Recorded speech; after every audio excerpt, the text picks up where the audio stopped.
What's up, guys? Welcome to Watch Harry. We've got something special today. Ancient Goblin ledger revealed Dumbledore renting out 23 Potter properties and pocketing 400K Galleons yearly. Don't forget to like and subscribe. Let's dive in. Chapter 1. The ghosts ledger. The thing about Sir Barnabas the Bewildered was that nobody really listened to him. He'd been haunting the fourth-floor corridor outside the old astronomy annex since 1432. And in nearly 6 centuries of ghostly existence, he had developed 2 defining qualities. An encyclopedic memory for financial trivia he'd accumulated during a brief but apparently passionate career as a wizarding solicitor, and an absolutely catastrophic inability to read the room. He would drift into conversations about Quidditch scores and redirect them toward inheritance law. He interrupted a perfectly good argument between 2 sixth-year Hufflepuffs about whether Celestina Warbeck was overrated to deliver a 17-minute monologue on the legal framework governing posthumous estate transfers. He was, in the precise technical sense of the word, a bore.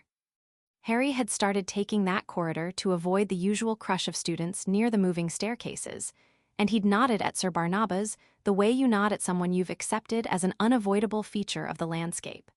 A bit like the trick step on the 7th staircase, or the portrait of the sleeping monk near the library who snored so loudly you could hear it from the corridor. Just part of Hogwarts. Background noise. On a gray Tuesday in late October, with rain hammering the castle windows hard enough to sound like applause and Harry's mind still half stuck on the letter he'd received that morning. A form letter from Gringotts reminding him of a routine quarterly statement he'd never actually requested, addressed to Harry James Potter, primary account holder in that precise, slightly contemptuous Goblin script. He almost walked straight past.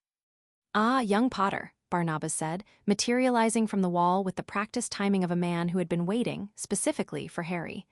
"I've been meaning to ask you something." "I'm going to be late for Transfiguration," Harry said, without slowing down. "How is the Potter estate holding up these days? Still the same 47 properties, or has there been further consolidation?" Harry stopped. He turned around slowly, because the word 47 had landed somewhere in his chest like a stone dropped into still water, and the ripples were doing something uncomfortable to his breathing. "I'm sorry," he said. "What did you say?" Sir Barnabas brightened, or did whatever the ghostly equivalent of brightening was, a sort of increased translucency, a silvery shimmer. "The Potter estate. Remarkable portfolio, really. I handled the Ignatus Peverell land transfers in 1291. Well, the estate paperwork technically, but I was present for the signing.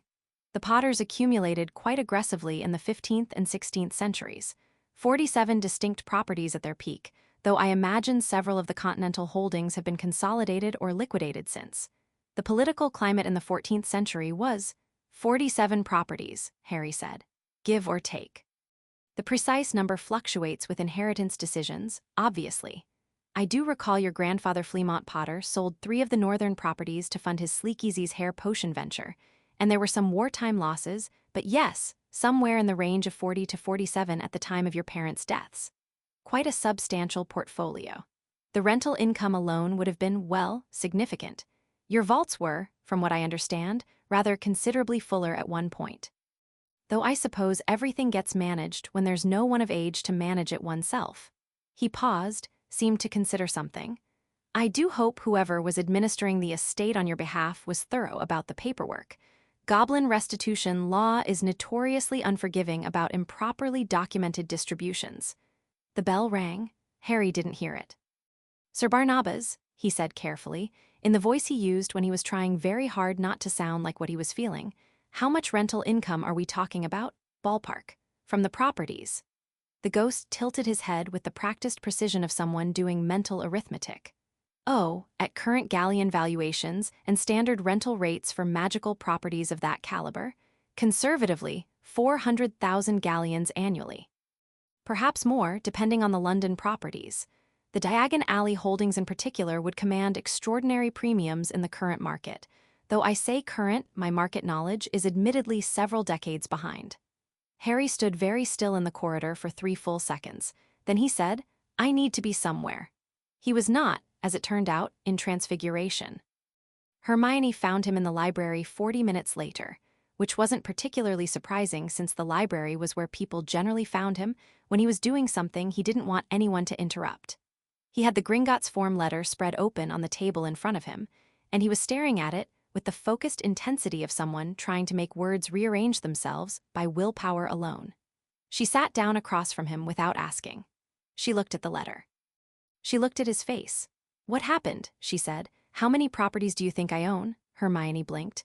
What? How many properties does the Potter family have? Estate, real holdings, things that belong to me." She pulled her bag off her shoulder slowly, like she was buying time. "I don't, Harry, I've never thought about it. I suppose Godric's Hollow, but there's nothing there anymore, is there? The cottage was. What about rental income?" "I don't know what does my vault look like? Have you ever looked at my Gringotts statements?" "That's your private financial, Hermione." He said it quietly and she stopped. He pushed the letter across the table toward her. "I got a quarterly statement. I've never asked for a quarterly statement. I didn't know I got a quarterly statement.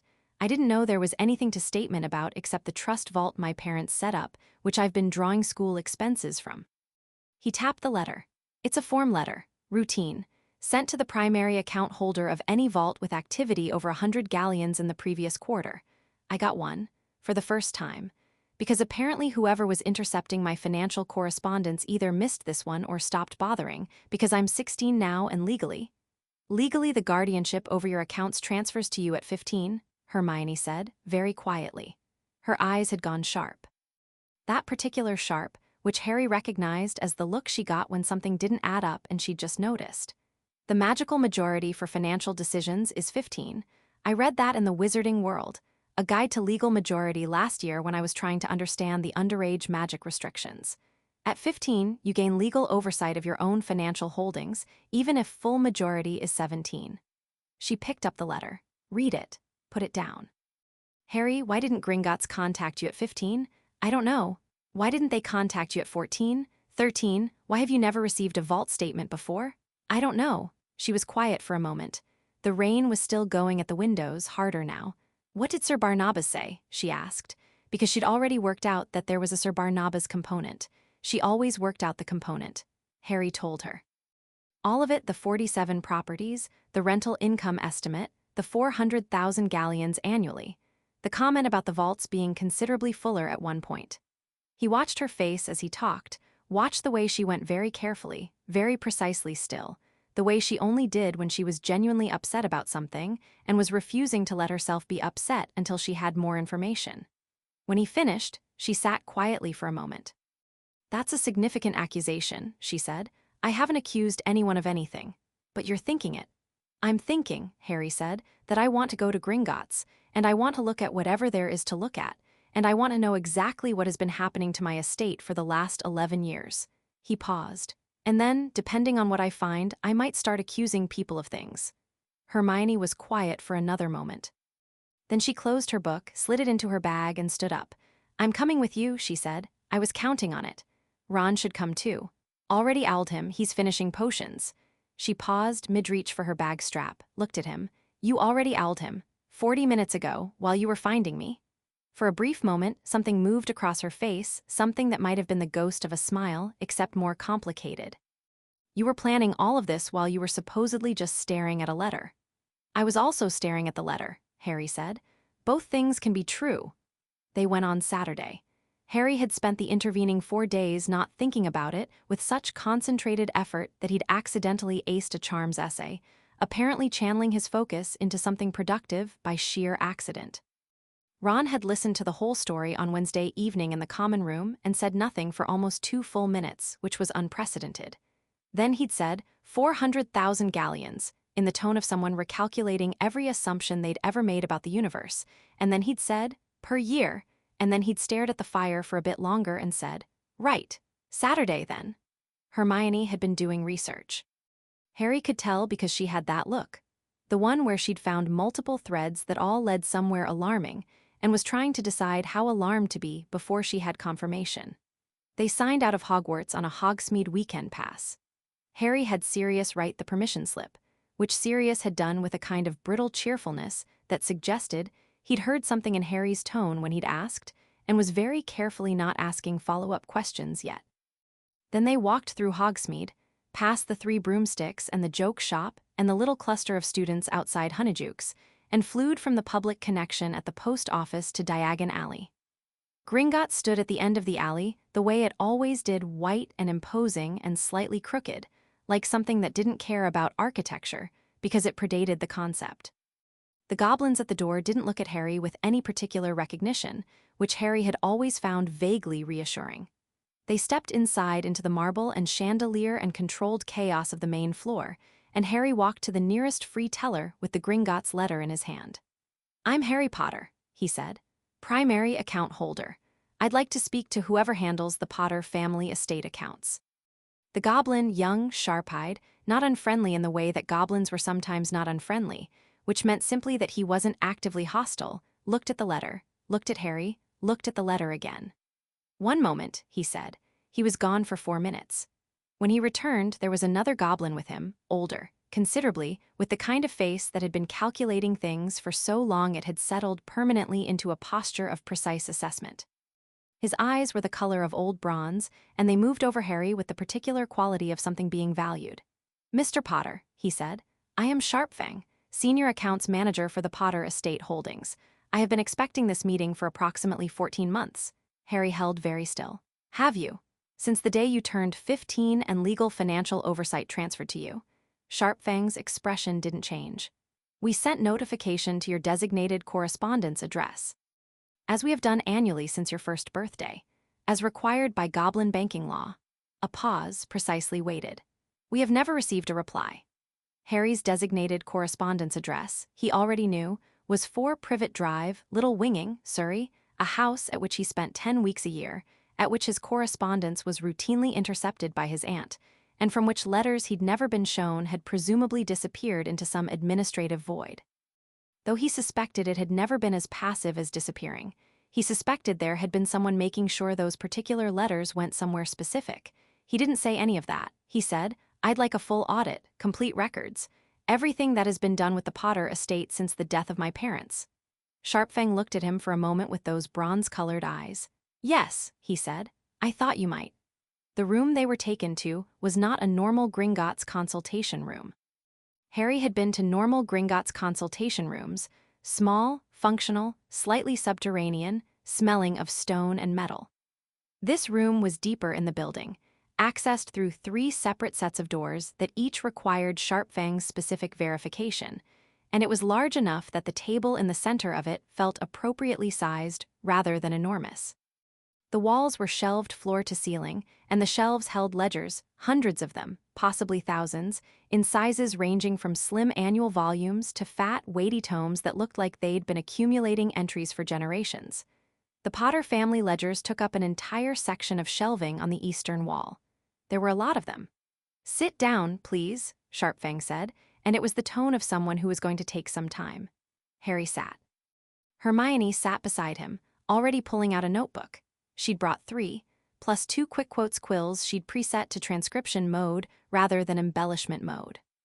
Ron sat on Harry's other side, and Harry noticed that Ron had very deliberately positioned himself not quite between Harry and the door but adjacent to it, which was the kind of thing Ron did without thinking about it when he was in protective mode. Sharpfang took the ledger from the shelf that Harry would later learn was labeled Potter Estate. Active Management, 1981, present, and set it on the table with a sound that was somehow heavier than its physical weight should have produced. "I will give you the overview first," Sharpfang said. "Then you may examine the specific entries at whatever depth you require." "Please," Harry said. Sharpfang opened the ledger. "At the time of your parents' deaths in October 1981, he began, the Potter family estate comprised 43 distinct properties across Britain and the European continent, along with holdings in 3 Gringotts vaults. The primary family vault, a secondary trust vault established for you specifically, and a deeply archived ancestral vault which has not been touched in 230 years. The primary family vault at the time of your parents' deaths held approximately 9,400,000 galleons in currency, bonds, and certified magical assets." Ron made a sound. Hermione's quill kept moving. Harry said nothing. "In November 1981, Sharpfang continued, in the same precise, level tone, A designation of guardianship over your financial estate was filed with Gringotts by one Albus Percival Wulfric Brian Dumbledore, citing his authority as your magical guardian and the designated executor of your parents' estate under the terms of their will. He turned a page. We will return to those will terms in a moment. Under this guardianship designation, Dumbledore was granted signatory authority over the primary estate vault and over decisions pertaining to the management of the 43 properties. He turned another page. Within the first year of this guardianship, by November 1982, 23 of the 43 properties had been placed under Dumbledore's direct management as the responsible party, with rental agreements established for all 23. The remaining 20 properties were largely non-operational, wartime damaged, magically sealed, or the subject of ongoing legal proceedings that Dumbledore never moved to resolve. The 23 rental properties generated combined annual income of between 380,000 and 430,000 galleons per year, depending on the year, with the figure rising as the properties appreciated and rental rates were periodically renegotiated. Sharpfang paused. He turned to a specific page and placed one long gray finger on a column of figures. This income, he said, was directed into an account designated in the Gringotts records as the Potter Estate Management Account, held in Dumbledore's name as estate executor. Between 1982 and the present year, this account received a total of 4,622,000 galleons in rental income on behalf of the Potter estate. He looked up. Of this amount, 4,308,000 galleons was withdrawn by Albus Dumbledore at various intervals across those years. Roughly 300,000 remains in the account, which Gringotts has been maintaining pending the legal transfer of oversight to you. Harry had, by this point, developed a very specific feeling in his chest. It wasn't rage, not yet. It was something closer to the sensation of stepping on something that should have been solid ground and finding it wasn't, except the ground was your entire understanding of your own life. He'd grown up in a cupboard. He'd worn Dudley's cast-off clothes. He'd counted the change in his pocket before buying school supplies. He'd watched the Weasleys stretch every galleon they had and felt guilty for the cost of his own existence in their lives. He'd grown up in a cupboard, and 43 properties had been sitting there, generating hundreds of thousands of galleons a year, while he lived in a cupboard. The will, Harry said. His voice came out even, which surprised him slightly. You said we'd come back to the will terms. Sharpfang produced a second, older document from beneath the ledger. Your parents will designated Sirius Orion Black as your primary magical guardian, with specific and detailed instructions that you were to be raised in the wizarding world, specifically not with any Muggle relatives, and that the estate was to be held in trust with Gringotts as the administrative body, not any individual wizard, until you came of age. He set the document down. Albus Dumbledore is not mentioned in your parents' will in any capacity. The room was very quiet. He had no legal authority, Hermione said softly. It wasn't a question. Her quill was moving very fast. Under Goblin accounting law, Sharpfang said, with the particular precision of someone who has been waiting a very long time to say this specific sentence, he had no legal authority. Under wizarding law, he was able to file the guardianship paperwork because Sirius Black was, at the time, incarcerated without trial and therefore legally unavailable, and the ministry accepted the filing without what we would consider adequate review. Wizarding law permitted it. Goblin law does not recognize it as legitimate because Goblin law requires guardianship of an estate to align with the documented wishes of the deceased account holders. Your parents' wishes were explicit and documented. Which means, Harry said, Sharpfang said, that under Goblin law, every galleon withdrawn from that management account without your knowledge, consent, or documented legitimate estate expense is recoverable. He folded his hands on the table. We have been waiting for you to come of age. I will be direct, hoping you would come and ask. Harry looked at the shelves of ledgers, at the 11 years of entries, at the numbers on the page in front of him. What would it take, he said, to begin recovery proceedings? Sharpfang smiled. It was not a warm smile exactly, but it was satisfied in a way that suggested this was very much the right question. Your signature on 3 documents, he said, and your willingness to be patient while we are precise. Harry reached for the quill Sharpfang produced. I can do precise, Harry said. Hermione's hand landed briefly on his arm, not stopping him, grounding him. He glanced at her, and she gave him a small, tight nod that meant I'm with you and I've documented everything he said. Ron, on his other side, was staring at the number on the ledger page. 4,300,000 galleons. He looked like he might be doing maths and not enjoying the results. Harry signed the first document. They spent 3 hours in that room. Sharpfang walked them through it all with the methodical thoroughness of someone who treated every piece of information as load-bearing. The properties, their locations, their conditions, their rental histories, the names of the tenants. The withdrawals from the management account, their dates, their amounts, the sparse notations Dumbledore had filed that were in most cases a single phrase, estate management expenses. No receipts, no itemized accounting, just the withdrawal and the note. He filed the same notation, Hermione said at the 2-hour mark, flipping back through her transcription notes.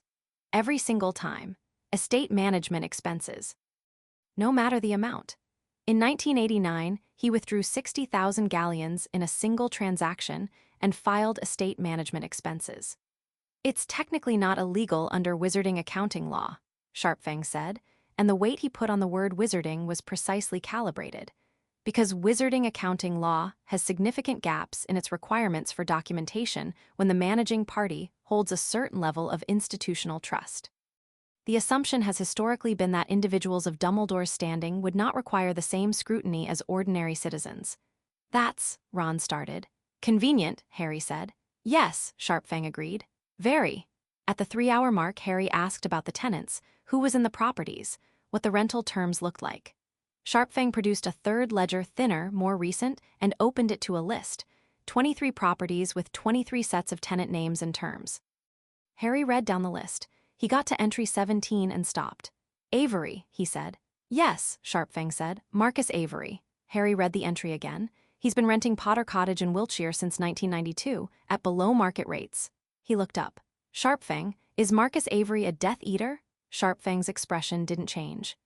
Gringotts does not conduct criminal background reviews of tenants on behalf of estate managers. That is the responsibility of the estate manager. But you know, Harry said, you know everything in these books. A pause. Marcus Avery was tried for Death Eater activities in 1981, Sharpfang said carefully. He claimed imperious. He was acquitted. He has resided in Potter Cottage in Wiltshire under a rental agreement signed by Albus Dumbledore since September 1992. Another pause. At a rate approximately 40% below current market value for a property of that description. Harry stared at the entry for a long moment. Then he turned to the next page and kept reading. By the time they finished, it was late afternoon. The light through the single high window of the consultation room had gone gold and soft, and Harry had a precise and complete picture of 11 years of systematic management of his estate. He stood, and for a moment just stood, thinking. What happens next? Ron asked. It was the question he'd been holding for 2 hours. Harry could tell, the question he'd been patient enough not to ask until Harry seemed ready for it. We file the recovery claim, Harry said. Formally, which starts a legal process. He looked at Sharpfang. How long does that process take? Roughly 6 weeks for the initial findings to be delivered, Sharpfang said. The recovery of the physical assets, the properties, can begin immediately as a separate process. You are legally the account holder as of last year. Any rental agreements signed without your consent after your 15th birthday are legally voidable. How many properties had their agreements renewed after my 15th birthday? Sharpfang allowed himself a very small, almost imperceptible expression of professional satisfaction. 14. Start there, Harry said. He turned to Hermione.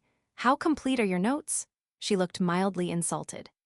I have a verbatim transcription of everything Sharpfang said, a running tally of all withdrawal amounts, a property-by-property breakdown of tenants and rental rates, and a cross-referenced timeline of withdrawals against known historical events that I want to look at more carefully when we get back. She paused. I also have several serious questions about the Avery entry. So do I, Harry said. We'll talk about them on the way home. He turned back to Sharpfang and extended his hand, not in the traditional Gringotts manner of a slight bow, but a direct, firm handshake, wizard to goblin. Thank you. This has been exactly what I needed. Sharpfang took the handshake, and if he was slightly surprised by it, he didn't show it. Mr. Potter, I want to be transparent with you about something. Please. Gringotts' interest in this matter is not purely on your behalf. Goblin restitution law has sought legal precedent for challenging wizard guardian fraud for approximately 2 centuries. This case, the documentation, the scale, the identity of the party involved, would provide that precedent in a way that no previous case has.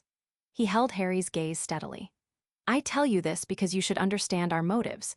We will serve your interests in this matter vigorously, and we will serve them honestly. But we will also benefit. You should know that. Harry looked at him for a long moment. I appreciate you telling me, he said. I can work with honest motives. Yes, Sharpfang said. I thought you might.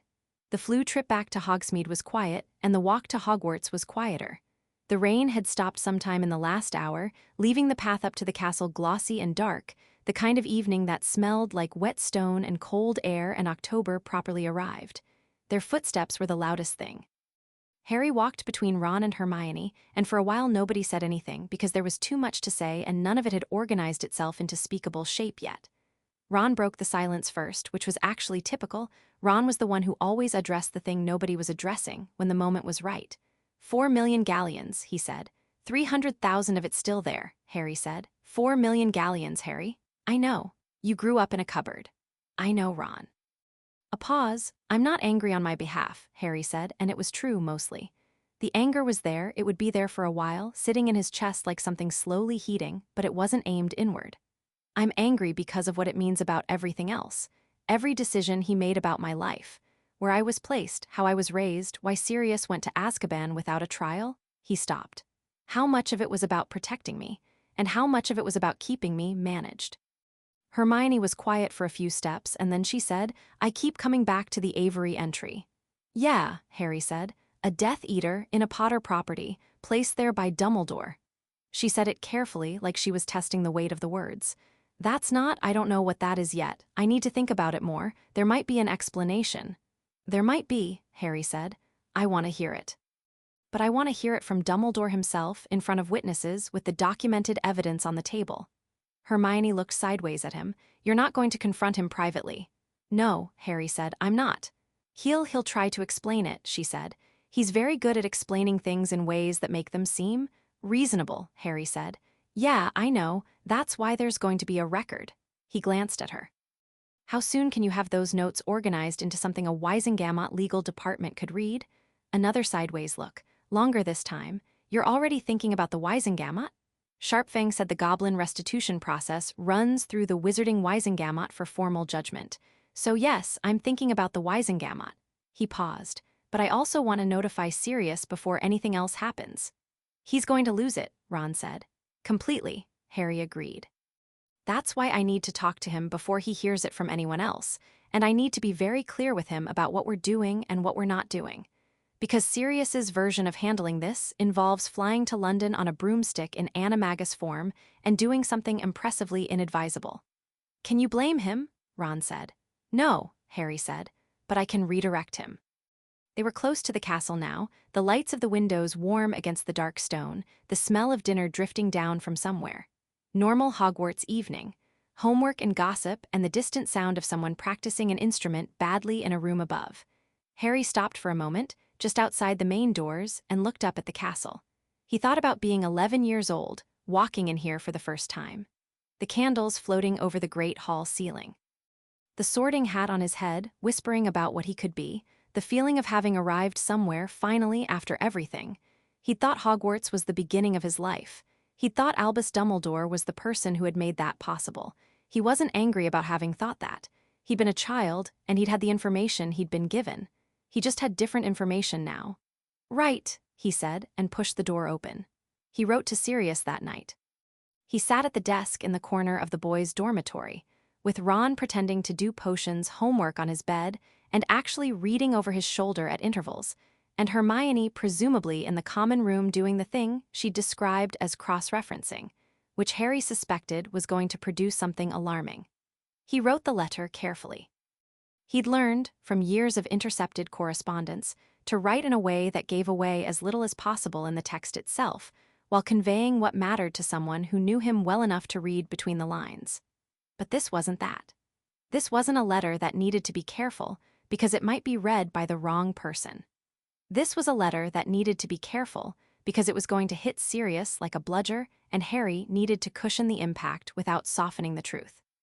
He wrote, Sirius, I need to see you as soon as you can arrange it. Not an emergency, nobody's in danger, but it's important and it can't be in a letter. I found out something today that you need to know. I also need to tell you what I'm planning to do about it before you hear it from anyone else and decide to do something about it yourself. I'm asking you, please wait to hear from me before you act on anything. Trust me, I know what I'm doing. Harry, he reread it twice. Added, I love you, Sirius, at the bottom, because it was true and because Sirius needed to be told things like that with some regularity, having gone a long time without being told them. Then he folded the letter and handed it to Hedwig, who had arrived with an almost suspicious punctuality, as if she'd been waiting. Be careful, he told her. She bit his finger affectionately, which was her way of acknowledging the redundancy of telling her to be careful. He watched her go, white against the dark window, and then sat for a moment looking at his hands. 400,000 galleons a year, 43 properties. A man who'd been making decisions about Harry's life since the night his parents died, and who had never once, not once, sat Harry down and said, "This is what you have. This is what is yours. This is what your family built." He thought about his parents. James and Lily Potter, who had built something, a family, an estate, a legacy, and had trusted that the people who came after them would take care of it, who had written a will, who had specified exactly what they wanted, who had tried to protect their son even in dying. And he thought about the 11 years of estate management expenses, filed without receipts, by a man who had never asked. The anger, when it finally came fully formed, wasn't hot. It was cold and it was precise and it knew exactly what it wanted. Harry went to bed. He slept well, which surprised him slightly, and then didn't.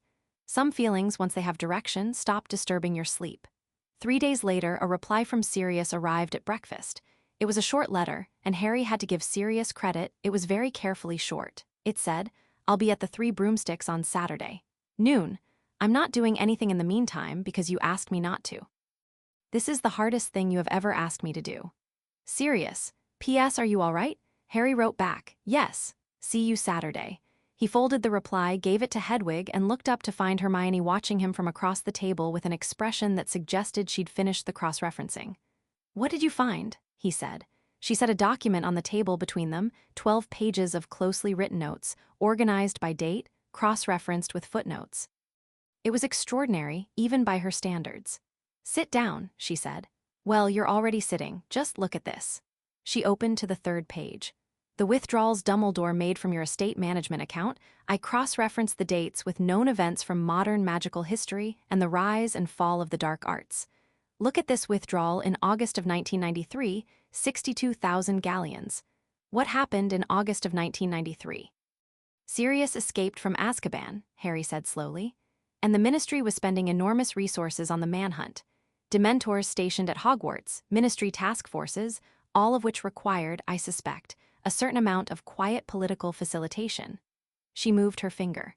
"March 1995, 48,000 galleons. That was the month the first evidence of Voldemort's reformation was reaching certain Order members, well before the Ministry acknowledged it.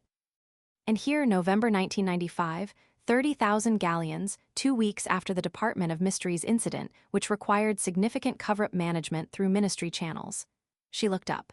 "I'm not saying this proves anything, but the timing suggests that at least some of the withdrawals corresponded with what you might call Order operational expenses. He was funding Order activities with my money," Harry said. "Possibly. Yes." She hesitated. "Which is, I've been going back and forth on this, Harry, because on one level it means the money was being used for something that ultimately benefited the resistance against Voldemort, and that's not nothing. But on another level, he had no right," Harry said, simply. "He had no right," she agreed. "Even if the cause was good, even if it worked, he didn't ask, he never told you. He took what wasn't his to take and made decisions you had every right to make yourself." She closed the document. "Some of it definitely didn't go to Order activities. The Avery tenancy can't be explained by Order operational costs. A Death Eater living in a Potter property at below market rates isn't a resistance expense, that's something else." "I know," Harry said. "I don't know what it is yet." "Neither do I," Harry said, "but we're going to find out." Ron, who had been listening while apparently eating an enormous amount of toast, said, without looking up, "You know what I keep thinking about." "What?" Harry said. "The cupboard," Ron said. He put down his toast, looked at Harry directly. "You told me second year about the cupboard where you slept for 10 years. He paused. "There were 43 properties. Harry held his gaze.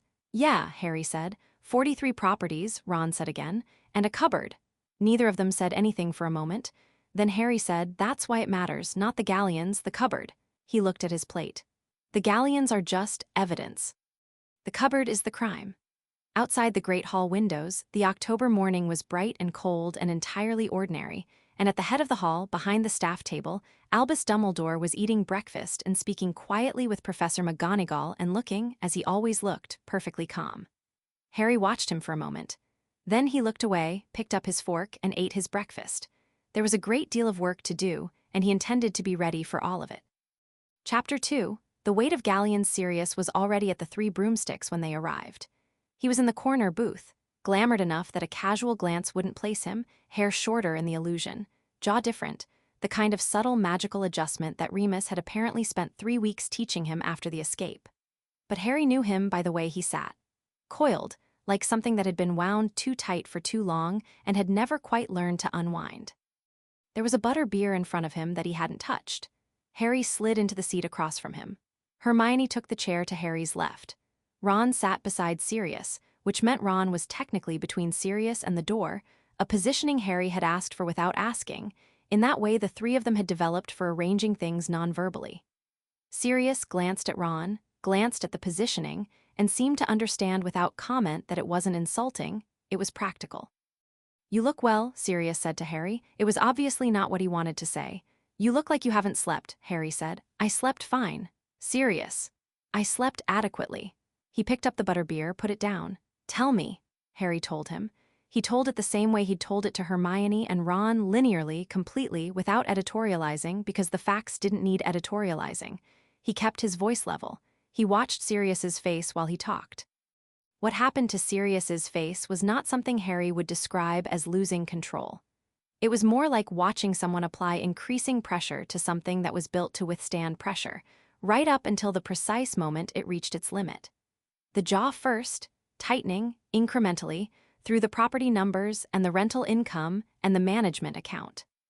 Then the hands, which had been loose on the table and were now quite flat and still, in the way that very still things sometimes are when they're doing a significant amount of work to stay still. Then the eyes, which went through several distinct phases: disbelief, calculation, a dark recognition that was worse than disbelief, and then something that was not quite any of the words Harry had for it. By the time Harry finished with the Avery entry, Sirius had gone completely still. He said nothing for 10 seconds. Then he said, quietly and precisely, "I'm going to kill him." "No," Harry said. "Harry, no." Harry said it the same way, level, cert, not raised. "Listen to me. If you do anything to Dumbledore right now, you become the story. They drag out everything that happened to you, everything they've said about you, and they use it to bury what I found. You become the violent, escaped convict who attacked the greatest wizard alive based on his godson's claims. And everything in that ledger gets dismissed as motivated testimony." He paused. "I need Dumbledore where he is. I need him operating normally, thinking he's still in control, while I take the ground out from underneath him one tile at a time." Another pause. "I need you to be patient." Sirius stared at him. "You're 16, he said. "I know. You sound like," he stopped. "Like who?" Sirius was quiet for a moment. "Like your father, but also not." James would have had a much stronger element of wanting to make it personal, loud, spectacular. He looked at Harry with something complicated in his expression. "You want it documented." "I want him to have nowhere to stand when it's over," Harry said.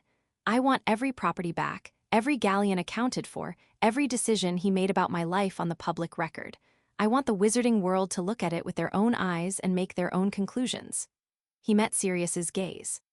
"I don't want revenge. I want it to be undeniable. I want it to be so thoroughly, completely proven that there is no version of it he can explain away." Sirius looked at him for a long time. "Your mother," he said finally. "That part's your mother." "I'll take it," Harry said. Sirius picked up his butterbeer, drank half of it, set it down. "Right," he said. "Tell me what you need from me." What Harry needed from Sirius turned out to be 3 things. The first was access to Sirius's own recollections of the Potter estate, properties he'd visited, things James had told him, any information that could corroborate or expand the Gringotts records.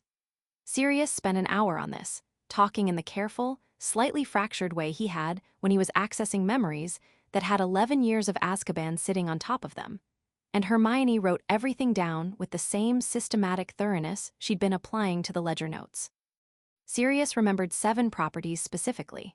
3 in Britain, 2 in France, 1 in Italy that James had inherited from his mother's side of the family, and 1 that he described as the Godric's Hollow House, which was different from the cottage. The cottage was the wartime safe house that had been destroyed. The actual Potter family home in Godric's Hollow was, according to Sirius, a substantially larger property that had been sealed and not lived in since James's parents died. "Wait," Hermione said. "There are 2 Potter properties in Godric's Hollow?" "Were," Sirius said. "The cottage is rubble. The manor, the real house, is just sealed. Enchanted closed. It's been there for years, nobody goes near it because everyone just assumed it was destroyed in the same attack as the cottage, but I always knew it wasn't, He stopped. "I was in Azkaban," he said, with the flatness of someone explaining something that shouldn't need explaining. Harry looked at Hermione. Hermione checked the property list from Gringotts. "It's on the list," she said quietly. "Potter Manor, Godric's Hollow, but it's one of the 20 non-operational properties, not rented, sealed." "Sealed and sitting there," Harry said. "Sealed and not generating rental income," Hermione said, "which is interesting because it should be one of the most valuable properties in the estate." "Why is it sealed?" Ron asked. Nobody answered immediately. Sirius was looking at the table. "Sirius," Harry said. "Your grandparents died there," Sirius said. "Fleamont and Euphemia. They died within days of each other. It wasn't an attack, they were both ill, it was," he shook his head. "James sealed it. He said he'd open it again when things were safer, when the war was over. He and Lily were going to move in after." He was quiet for a moment. "They didn't get the chance." The booth was quiet. "Then I want it back first," Harry said. "Before any of the others, that one first." Sirius nodded without speaking. The second thing Harry needed from Sirius was a formal letter, to be filed with Gringotts as part of the restitution process, in which Sirius formally claimed his authority as Harry's legitimate guardian under the terms of James and Lily's will. This would require Sirius to be formally recognized as no longer a fugitive, which was an ongoing legal effort that Dumbledore had been nominally supporting and actually, Harry now suspected, managing at whatever pace suited his own interests. "We need to accelerate that," Harry said. "Dumbledore's been saying it's a process," Sirius said, with a new edge in his voice.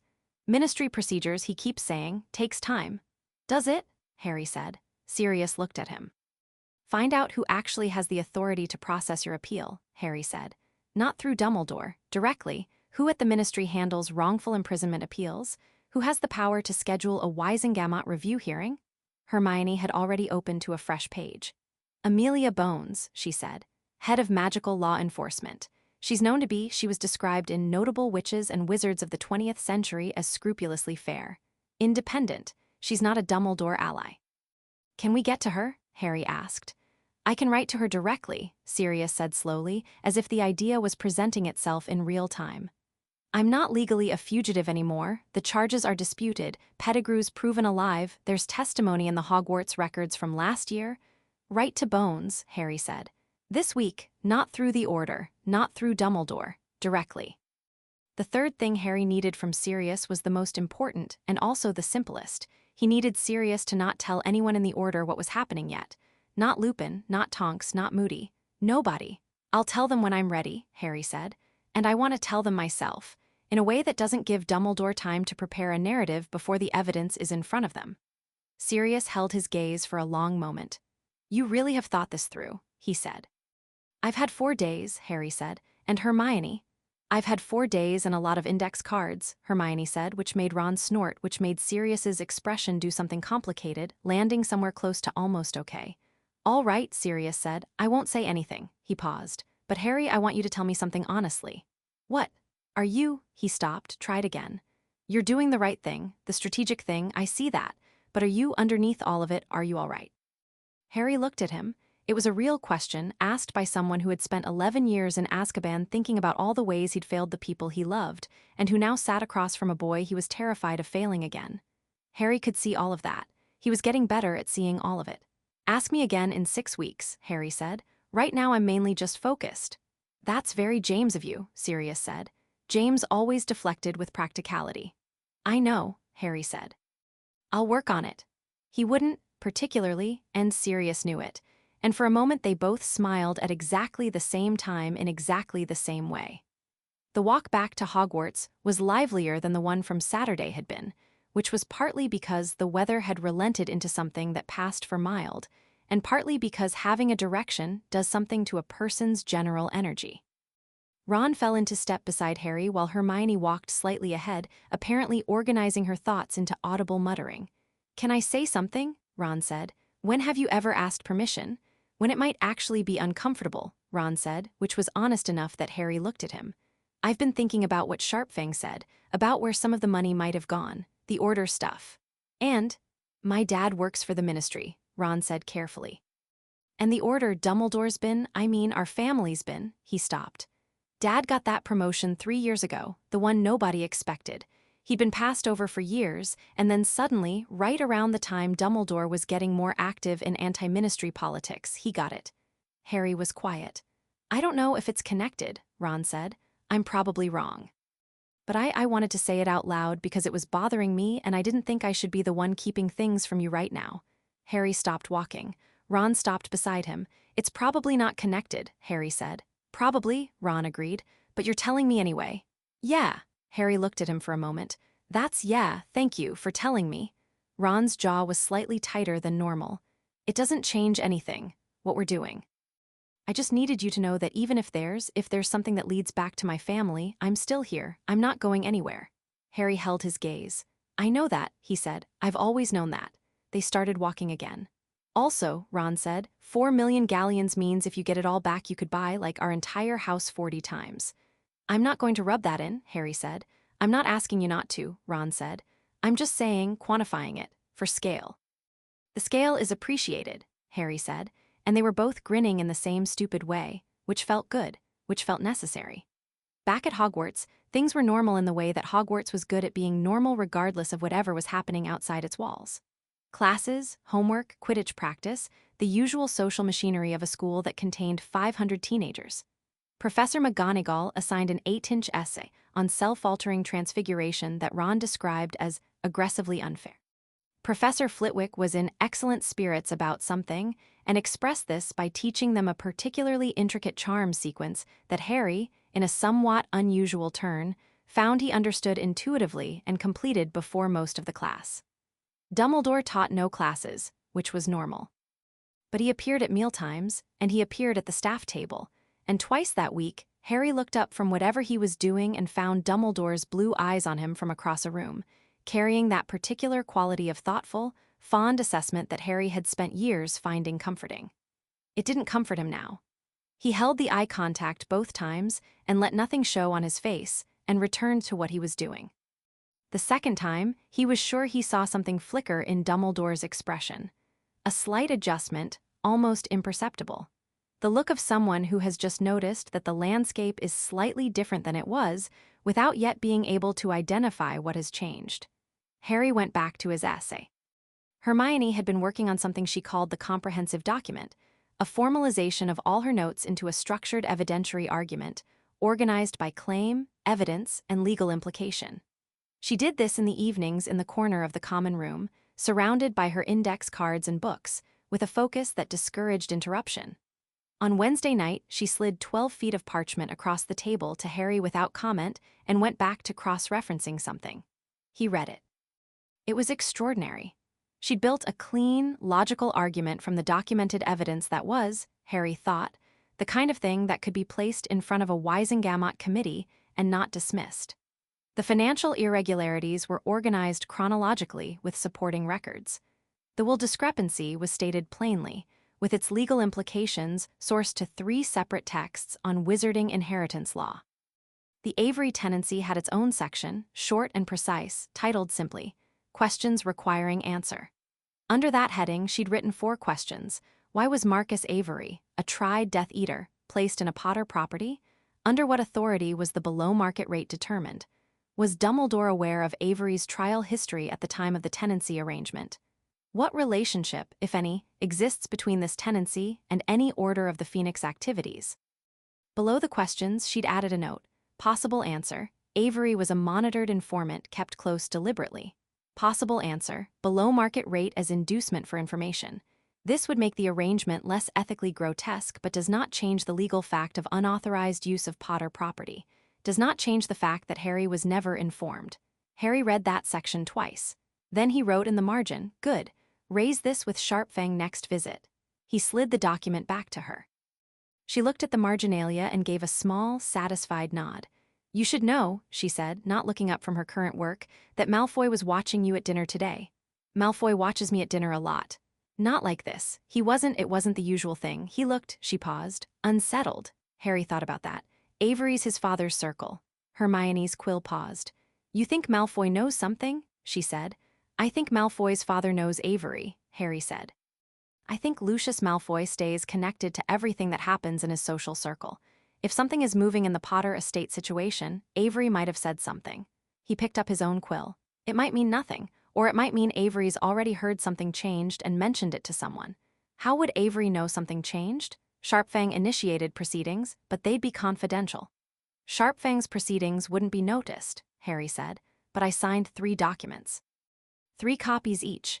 Gringotts keeps copies. Who do the other copies go to?" Hermione looked up. "The Ministry Department of Magical Estates," she said slowly. "As a matter of legal record, a routine filing, which anyone in that department could." She stood up abruptly, knocked 2 index cards off the table, didn't stop to pick them up. "Oh, that's a problem, Harry, because Lucius Malfoy has contacts in the department of—" "I know," Harry said. "Which means we might have less time than 6 weeks." She sat back down, picked up the index cards, put them in the right order with the automatic precision of someone who does not tolerate disorder even in crisis. "All right," she said, "we accelerate. How fast can you have that document completed?" "By Friday," she said, "if I don't sleep much." "Sleep," he said. "The document does us more good if it's complete. We have a little time yet." She looked at him. "How are you this calm?" "I'm not calm," Harry said simply. "I'm focused. They're different things." "What's the difference?" He thought about it. "Calm doesn't care about the outcome. Focus does." Hermione was quiet for a moment. Then she went back to her work. On Thursday, something unexpected happened. Harry was coming back from the owlery. He'd sent a brief update to Sirius and was cutting back through the 5th-floor corridor when he came around a corner and nearly walked into Remus Lupin. Lupin was not a Hogwarts staff member this year, which meant his presence in the castle required explanation, and the explanation he gave was that Dumbledore had asked him to assist with some defense material preparation for the upper years, which was plausible and also possibly true, and also possibly not the whole story. He looked like he usually looked these days, tired in a specific, layered way that was partly the werewolf condition and partly something more complicated. The war years had taken things from Lupin that the post-war years had never quite given back. "Harry," he said, with what seemed like genuine pleasure and possibly also slight awkwardness. "I was hoping to run into you, actually." "Were you?" Harry said. "I wanted to check in." He said it carefully, like he was choosing the words while walking a narrow path. "You seem like something's on your mind." "Things often are," Harry said. Yes, that's fair." Lupin fell into step beside him, the way he did, naturally, as if walking together was just the default configuration for their conversations. "Sirius wrote to me." Harry kept his expression neutral. "He said you'd asked him to give you some time before talking to anyone," Lupin said. "He wanted me to know that there was nothing wrong, that you were all right." Harry processed this. Sirius hadn't violated his request, he hadn't said what it was about, just enough to keep Lupin from worrying. "I'm all right," Harry said. Sirius seemed tightly controlled. "In the letter, which, as anyone who knows him will tell you, is unusual." "He's been working on it," Harry said. Lupin was quiet for a few steps. "Can I tell you something, Harry? And you can do with it what you like." "Sure. I've been uneasy, for a while, about some things." He said it carefully, the way he always said difficult things, wrapped in qualification, tested before full commitment. "About the way certain decisions get made, about the way information flows in the order, about who knows what and when." He paused. "I want you to know that if you need someone who can look at things from the inside of the order and tell you what they actually see, I'm available for that." Harry stopped walking. He looked at Lupin properly, the steady eyes, the tiredness, the carefulness that was not weakness but was actually the opposite, was the specific strength of someone who had learned to be patient with truths that took time to be ready. "What made you say that now?" Harry said. Lupin met his gaze. "Because you came back from Gringotts last Saturday looking like someone who had been given information they were still in the process of deciding what to do with, and because I know that look." "I saw it on your father once. What did my dad do with that look?" "He built something," Lupin said, "usually something nobody expected." A pause. I'm not asking you to tell me anything before you're ready, I just wanted you to know I'm here, and that I'm not entirely without questions of my own. Harry studied him for a moment. When the time comes, Harry said, I'll come to you. Lupin nodded once. That's all I'm asking. He peeled off at the next corridor junction, heading back toward wherever he'd come from, and Harry stood at the junction for a moment, reassessing. Lupin had questions of his own. That was interesting. Friday arrived, and with it Hermione's completed document. She slid it across the common room table at 8 in the morning, under the cover of what looked like a charms textbook being shared, and Harry opened it while eating toast and read it in 40 minutes. It was 34 pages of the most precisely organized evidence he'd ever seen assembled. She'd added a section he hadn't asked for and immediately recognized as essential. A legal precedent analysis, sourcing 4 separate Wisengamot cases that established the right of an estate holder to reclaim assets managed without documented consent. She'd annotated it with cross-references to the Goblin banking law sections Sharpfang had cited, which meant someone would have to argue against both Wizarding and Goblin legal frameworks simultaneously to dismiss it. At the bottom of the last page, in handwriting that was slightly less tidy than the rest, which meant she'd written it late and been emotional about it, she'd added, Harry, this document makes the case. It makes it completely. What happened to you is wrong and it is provable and documented, and no amount of reputation or institutional authority changes what the numbers say. I'm sorry it happened. I'm glad we found it. He read that twice, folded the document carefully, looked up at her. Thank you, he said, not the version that meant well done on the document, the one that meant the other thing. She understood the difference. She always did. Don't thank me, she said. Just win. I'm going to win, Harry said, and it wasn't bravado, it was just accurate. Ron, who had been listening over his cereal, said, obviously, and went back to eating. That afternoon, Harry sent a copy of Hermione's document to Sharpfang via Gringotts courier, a small, precise owl that arrived at the owlery specifically for commercial correspondence, and which was, Harry had been told, considerably more secure than the standard postal service. He attached a brief note, for the record. Additional evidentiary material from the account holder. Please confirm receipt. He also sent a letter to Amelia Bones, not about the estate, that was Sharpfang's domain, about Sirius. He wrote it carefully, in the formal register that official correspondence required, and he outlined the factual basis for Sirius's appeal in 3 paragraphs.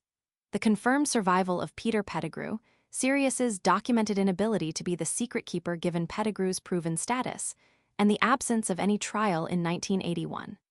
He signed it Harry James Potter, primary account holder of the Potter family estate, which was new. He'd never signed anything that way before. It felt different. It felt like the right weight. He'd thought about whether to involve Sirius in the letter and decided not to. Sirius's own letter to Bones was in process, but Harry's letter coming separately, independently from Harry himself as a named individual with formal standing, would carry different weight. 2 separate sources making the same request were harder to dismiss than one. He sent it. Then he went to Quidditch practice. Practice was good, actually. Physically demanding in the way that Harry had always found clarifying. The kind of activity where your mind either kept up with your body or got left behind, and Harry's mind was in the habit of keeping up. He flew well, caught the snitch twice in the practice session, and generally reminded himself that some parts of his life were straightforwardly excellent. Coming down from the pitch in the fading afternoon light, broom over his shoulder, he found Ginny Weasley sitting on the lower bench of the stands, doing homework in what remained of the daylight with the focused disregard for seating comfort that Harry had always found oddly admirable. You're still coming to Ron's Hogsmeade trip next week, she said without looking up. He told me about it. Not what it's about, just that there is one. He told you? Harry said. He tells me things. I'm his sister. She looked up. He didn't say what, just that it was important. You all right? People keep asking me that, Harry said. People who care about you keep asking, probably. She went back to her homework. I'm asking because you've been doing that thing where you look like everything's completely normal, but actually you're somewhere else entirely. Harry sat down a few seats away, resting his broom across his knees. I found something out, he said, about my life. About things that have been happening that I didn't know about. Ginny was quiet, reading. Is it bad? She asked. Depends how you define bad, he said. It changes how I understand things, people. The last 11 years, he paused. It makes me angry in a way I haven't quite figured out how to place yet. Ginny put her quill down and looked at him directly, fully, without the sideways quality some people had when they weren't sure how much to engage. She had her mother's directness and her father's openness and something purely her own that was sharper than either. The kind of angry where you know exactly what you're going to do about it, she said. Yeah, he said. That kind. Good, she said simply. That's the useful kind. She went back to her homework. Harry sat there for a moment more in the last light of the Friday afternoon, with the castle above them and the grounds stretching out toward the forbidden forest and the sky going dark at the edges. The useful kind. Yes. The letter from Sharpfang came on Saturday morning, confirming receipt of the document and adding 3 lines that Harry read twice before showing to Hermione. Gringotts advises that the Department of Magical Estates filing generated by the initiation of recovery proceedings has been accessed by a ministry official in the 3 days since filing. The accessing official's identity is protected by ministry administrative privacy protocols, which Gringotts does not have authority to override. However, the account holder should be aware that the filing is no longer unread. Additionally, Gringotts has received an informal inquiry, not a formal legal challenge, from a solicitor's office in London, whose clients include several individuals connected to the current ministry administration. The inquiry asked whether there were grounds to contest the recovery proceedings. We informed them that there were not. We anticipate the timeline may be shorter than originally projected. Please prepare accordingly. Harry folded the letter. Someone at the ministry looked at the filing, Hermione said. Yes, and someone's already probing whether it can be contested. Yes. Ron, reading over Harry's shoulder, said. Someone told someone. Malfoy's dad, you think? Or someone adjacent, Harry said. It doesn't matter who exactly. It matters that they moved fast. He looked at Hermione. Can you have a second document ready? Shorter, a summary version. Something designed to be quickly readable. Something you could put in front of someone and have them understand the core of it in 10 minutes. For the Wisengamot, she said. For the press, he said. Hermione blinked. Ron made a sound that was somewhere between a laugh and alarm. You want to go to the Daily Prophet? Hermione said. Not yet, Harry said, but if they're already trying to find ways to contest this, then the best protection the proceedings have is public knowledge. If the wizarding world knows what I found, then any attempt to bury it looks like a cover-up, which is worse than the original story. He set the letter down. I don't want to use it unless I have to, but I want it ready. Hermione looked at him for a long moment.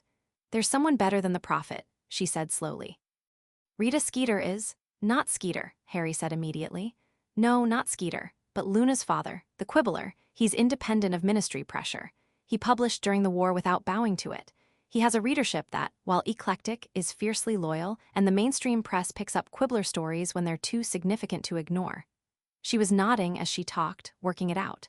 And Xenophilius Lovegood would have every reason to run a story the ministry doesn't want run. Harry thought about it. Get Luna's opinion first, he said. Don't commit to anything without asking her. Obviously, Hermione said. When are we going back to Gringotts? Ron asked. Week after next, Harry said. I want to see the original will, in person. I want to read exactly what my parents wrote. He paused. And I want to start the property reclamation process for Potter Manor. Formally, in writing. He looked out the common room window at the October Saturday morning, students moving across the grounds toward Hogsmeade. Somewhere in Godric's Hollow, sealed and silent for 15 years, there was a house his grandparents had built and his parents had loved and nobody had told him about. He was going to go there. Not yet. But soon. He could feel it the way you can sometimes feel things that haven't happened yet, like a door somewhere ahead, not yet reached, waiting. That evening, something happened that Harry hadn't planned for and didn't fully understand until later. He was in the corridor outside the library when Dumbledore appeared. Not in the dramatic way, not materializing from shadows or calling out from across a hallway. Just turned a corner and was there, walking in the opposite direction, and they nearly collided in the way you nearly collide with a professor at 7 in the evening when you're not expecting them. Harry, Dumbledore said pleasantly. Just the person, have you a moment? Of course, Harry said. I wanted to ask how you're getting on, Dumbledore said, in the warm, attentive voice that Harry had grown up associating with being cared for. The 6th-year curriculum is demanding, and I know you've had various things on your mind this term. I'm fine, Harry said. Schoolwork's going well. Good, good. A pause, and in the pause was something that Harry now noticed in a way he hadn't before, a quality of assessment beneath the warmth. A reading of the room. I had a note from Gringotts recently, Dumbledore said, in a tone calibrated to be entirely casual. "A routine matter, estate administration. I thought perhaps you and I should find time to discuss your financial situation. It's something I've been meaning to address with you now that you're getting older." Harry looked at him. "That would be great," Harry said, in a tone equally calibrated to be entirely ordinary. "I've actually been meaning to speak with you about it too. I've been doing some reading on estate management, getting my head around things." "Of course you have," Dumbledore said, with a smile that was warm and fond and also, Harry now noticed, did not quite reach the eyes in the way it used to. "We'll find time soon," Harry said. "I want to make sure I understand everything properly before we talk, get all my questions in order." "An excellent approach," Dumbledore said. "I think so," Harry said. They parted in the corridor in opposite directions, and Harry walked to the library without looking back. His hands were perfectly steady. He sat down at a study table, opened the book he'd brought, and read the same paragraph 4 times without taking it in.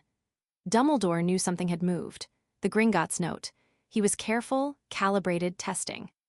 He was the greatest wizard alive, and he had 50 years of political expertise, and he was going to begin, very carefully and very intelligently, trying to understand what Harry had found, and how far it had gone, and whether it could be managed.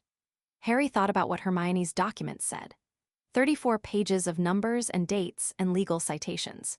He thought about Sharpfang's bronze-colored eyes, and the weight of the word centuries when Sharpfang talked about Goblin restitution law. He thought about his parents' will, which he hadn't read yet, but which said Sirius Black and Gringotts, and not Dumbledore, not anywhere. He thought about a house in Godric's Hollow that had been sitting sealed and waiting. Then he actually read the paragraph he'd been staring at, which turned out to be about plant-based defensive charms, and was perfectly interesting once he paid attention to it. Outside the library windows, the November evening had settled in cold and clear, the kind of night where the stars over Hogwarts were sharp and numerous. Harry read until curfew. Then he went to bed and thought for a long time about patience and timing and what it felt like to be the one who knew more than the room. It felt, he decided, like the moment in a chess game where you see the move that will matter 12 turns from now. Ron would appreciate that analogy. He'd tell him tomorrow. Chapter 3. The Great Hall knows the letter from Amelia Bones arrived on a Tuesday. Harry recognized it before he opened it. The seal was ministry official, but not the standard administrative burgundy.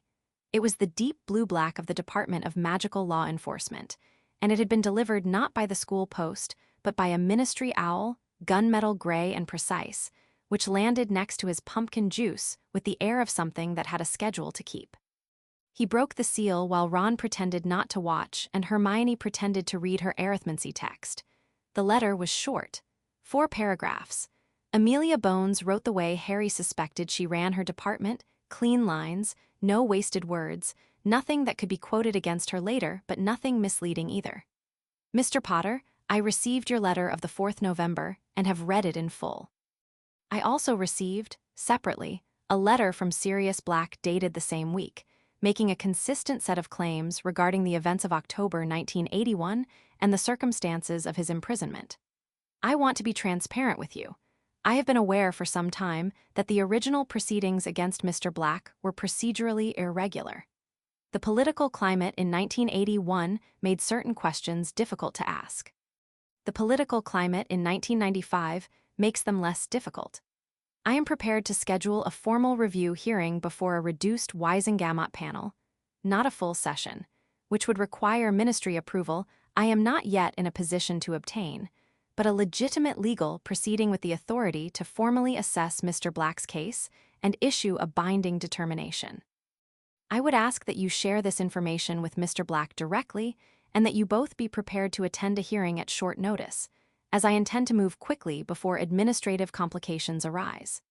I would also note, Mr. Potter, that your letter contained a signature that indicated a formal legal standing I was not previously aware you had claimed. I would suggest you speak with your legal representative, Goblin or otherwise, about the implications of that standing in a broader context. I think you already know what those implications are. I will be in touch within the fortnight. A. Bones, Head, Department of Magical Law Enforcement. Harry read it twice. Then he folded it, tucked it into his robe, and looked up the table to where Hermione was no longer pretending to read her arithmancy text and was instead watching him with focused attention.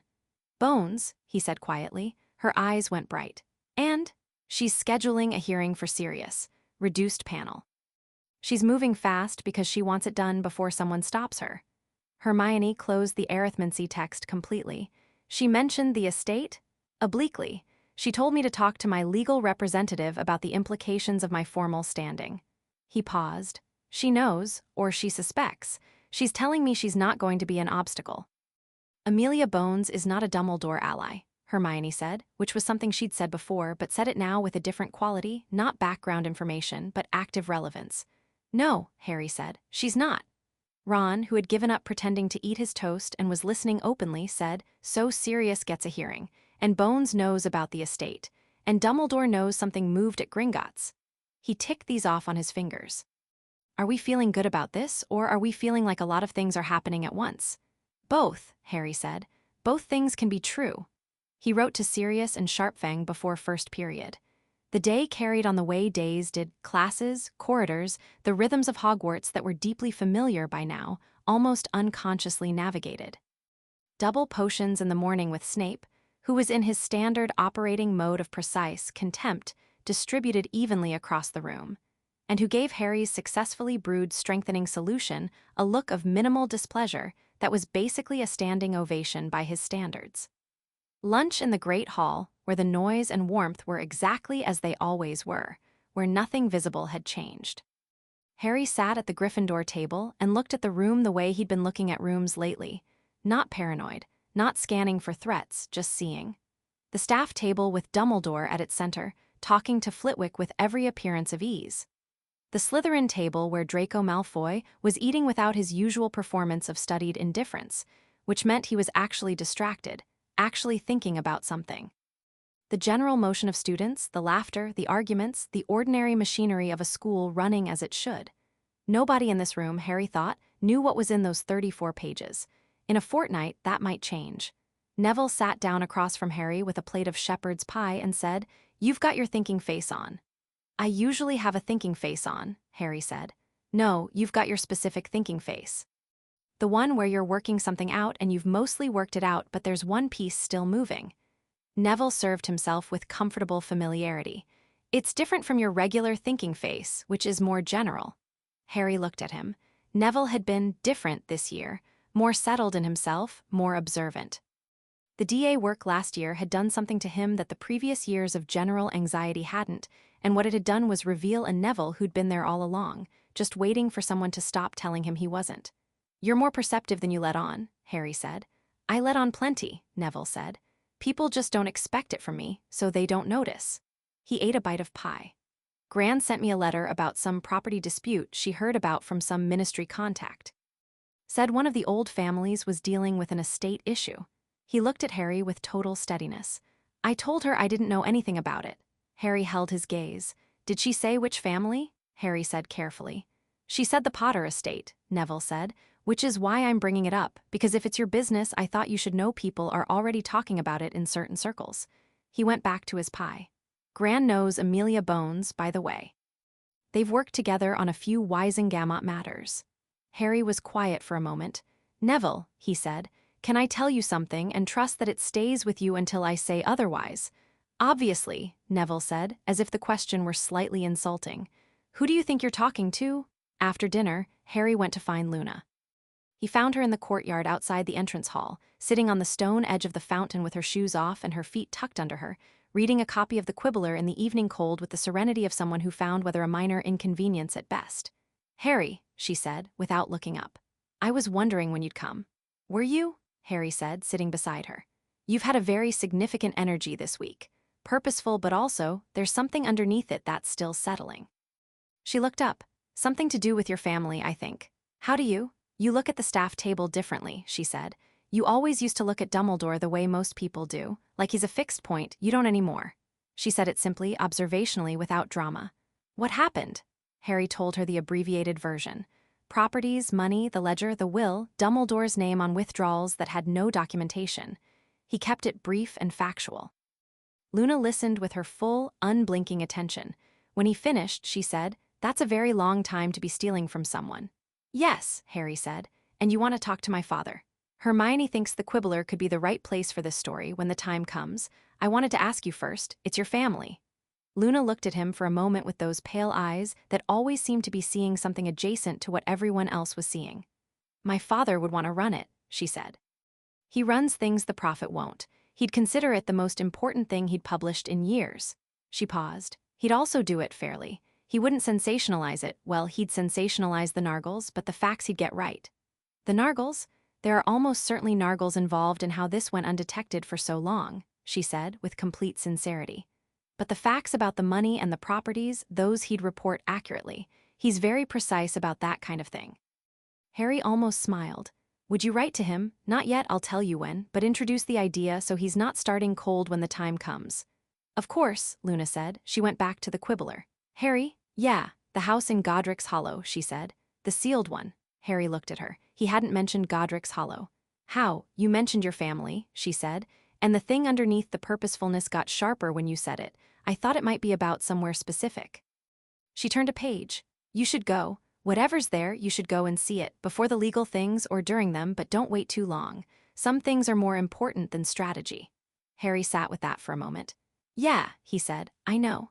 He sat with her a while longer in the cold courtyard, not talking, while she read her magazine and the castle lights came on one by one in the windows above them. The reply from Sirius came Thursday, and it was contained.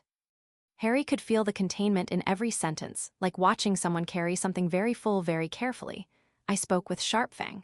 The hearing with Bones is scheduled for 3 weeks from Saturday. Reduced panel, 7 members, confidential proceedings.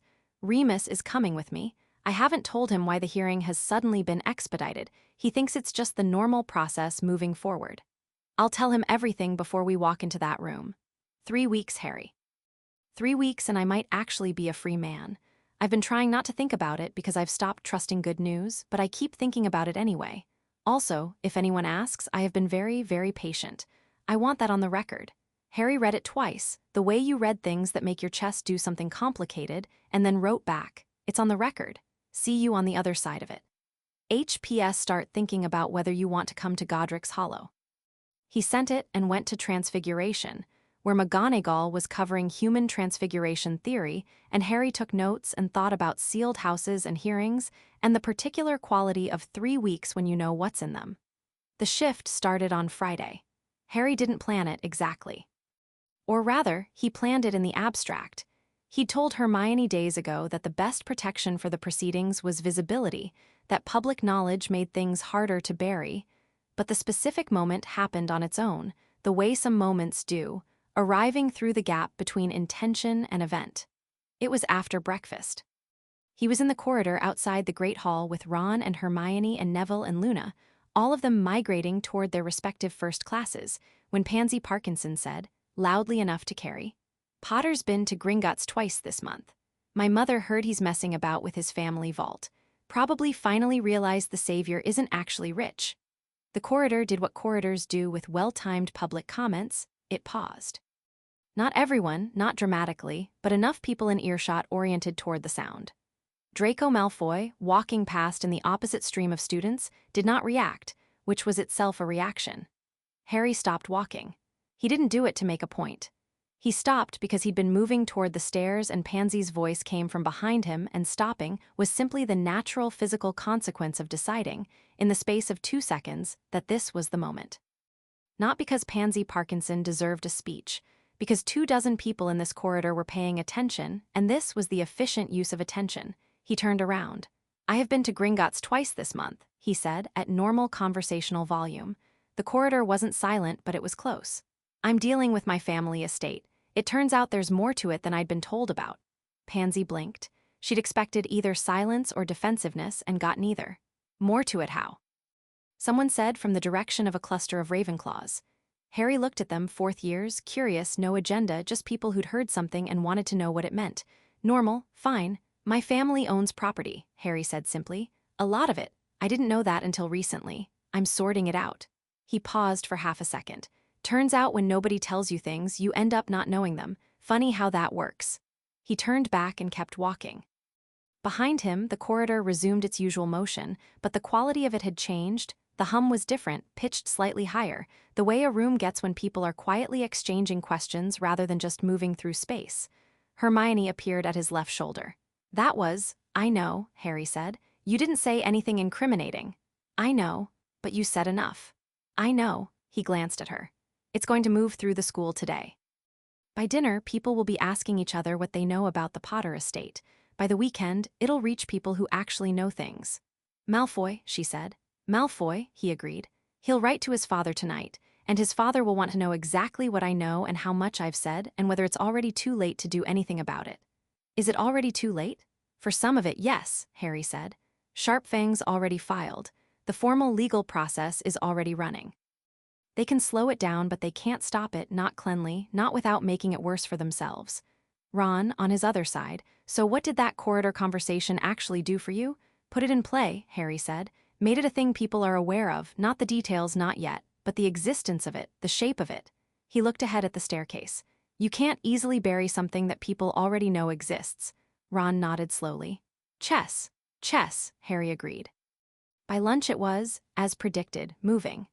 Harry heard 3 separate conversations at the Gryffindor table involving some version of apparently the Potter family has loads of properties, with varying levels of accuracy and embellishment, which was the natural ecology of school gossip. He didn't correct any of them. The directional truth was sufficient. What he didn't expect was Seamus. Seamus Finnegan dropped into the seat across from Harry at lunch with the expression of someone who had been doing unexpected research.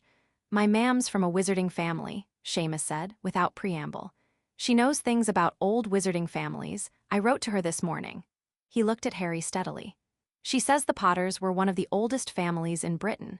Ancient line, big estate, significant political influence historically. She also says that after your parents died, everything went quiet, no Potter family presence, no estate activity, nothing. And she thought it was just grief and war, and then the line being reduced to one minor. He paused. She also said that she'd always thought it was odd that you didn't come from a wizarding household given the family you came from. She said it more diplomatically than that, but that was the substance.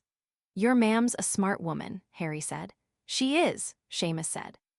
She also said if you need character witnesses for anything involving old family claims, the Finnegans would stand. She said it like she knew that might be relevant. He met Harry's gaze. I don't know what's happening exactly, but I'm with you, whatever it is. Harry looked at Seamus, loyal, direct, occasionally a bit explosive, but always genuinely there. One of the people you could count without counting because they'd already counted themselves. Thank you, Seamus, Harry said and meant it. Don't mention it, Seamus said and went back to his lunch. Dean leaned over from 2 seats down. Same, he said simply. Neville, across the table, said nothing, just made a brief, quiet gesture that meant obviously already done. Harry picked up his fork and ate his lunch and felt something settle in his chest, not comfort exactly, but weight, the good kind of weight, the kind that means you're not holding it alone. Saturday brought a development Harry hadn't predicted. He was in the library after breakfast, cross-referencing something in Hermione's document against a text on wizarding property law, when a prefect knocked on the library door and said that the headmaster would like to see Harry at his convenience. Harry looked at the message for a moment. At his convenience was interesting phrasing. Not immediately, not when you have a moment, but at your convenience, which in Dumbledore's vocabulary was either genuine deference to Harry's schedule or a very precise piece of theater. Harry's read was the latter, but noted the former.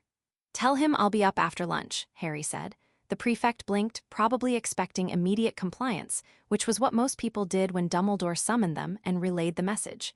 Harry went back to his book. After lunch? Ron said. I want to finish this section, Ron grinned. You just made him wait. I didn't make him do anything, Harry said. He said at my convenience, this is my convenience. Hermione had her hand over her mouth, which was her version of laughing when she'd decided laughing was inappropriate. Harry finished the section. He went up to the headmaster's office after lunch, alone, because he'd thought about bringing Hermione and decided against it, not because he needed someone to protect him, but because walking in alone sent the right message. He wasn't scared. He wasn't defensive. He was a 16-year-old who had been invited to a meeting at his convenience and had arrived. The gargoyle stepped aside. The stairs rotated. Harry went up. Dumbledore was behind his desk, Fawkes dozing on his perch in the corner, the afternoon light doing its usual soft work through the circular windows. Everything was exactly as it always was, all the instruments and portraits and accumulated peculiarities of a very long life in a very specific office. Harry, Dumbledore said warmly, gesturing to the chair across from him. Thank you for coming. Sit down, please. Thanks, Harry said and sat. Lemon drop? No, thank you. Dumbledore looked at him with those sharp, kind eyes, and Harry looked back with steady attention and waited. I wanted to talk with you about something I should have addressed much sooner, Dumbledore said. Your family estate. I'm aware you've been in contact with Gringotts, entirely appropriate at your age, of course, and something I should have facilitated more actively. I want to apologize for that. All right, Harry said. The management of your family's holdings has been complex. Wartime decisions that made sense in context can appear very different in retrospect, and I recognize that you've been receiving information without the context that would make it fully comprehensible. He leaned forward slightly. I'd like to sit down with you and go through it together. The complete picture, so that nothing seems irregular when it's actually entirely explicable. Harry held his gaze throughout.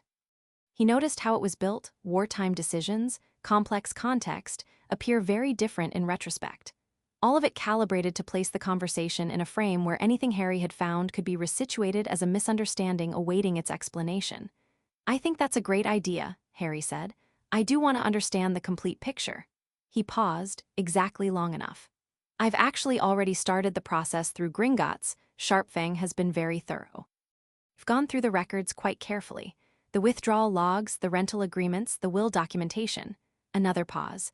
I've also asked Hermione to help me organize the legal implications. She's very good at that kind of thing. The temperature in the room didn't change, the light didn't shift, nothing visible happened, but something behind Dumbledore's eyes did something very small and very controlled. Of course, Dumbledore said, Hermione is exceptionally capable.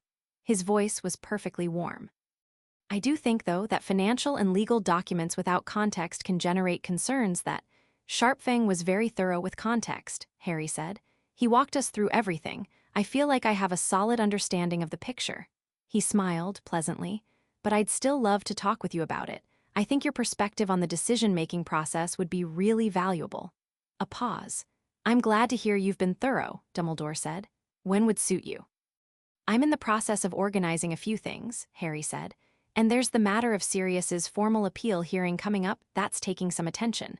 Once that's resolved and I've finished reviewing the legal framework, I'd love to sit down.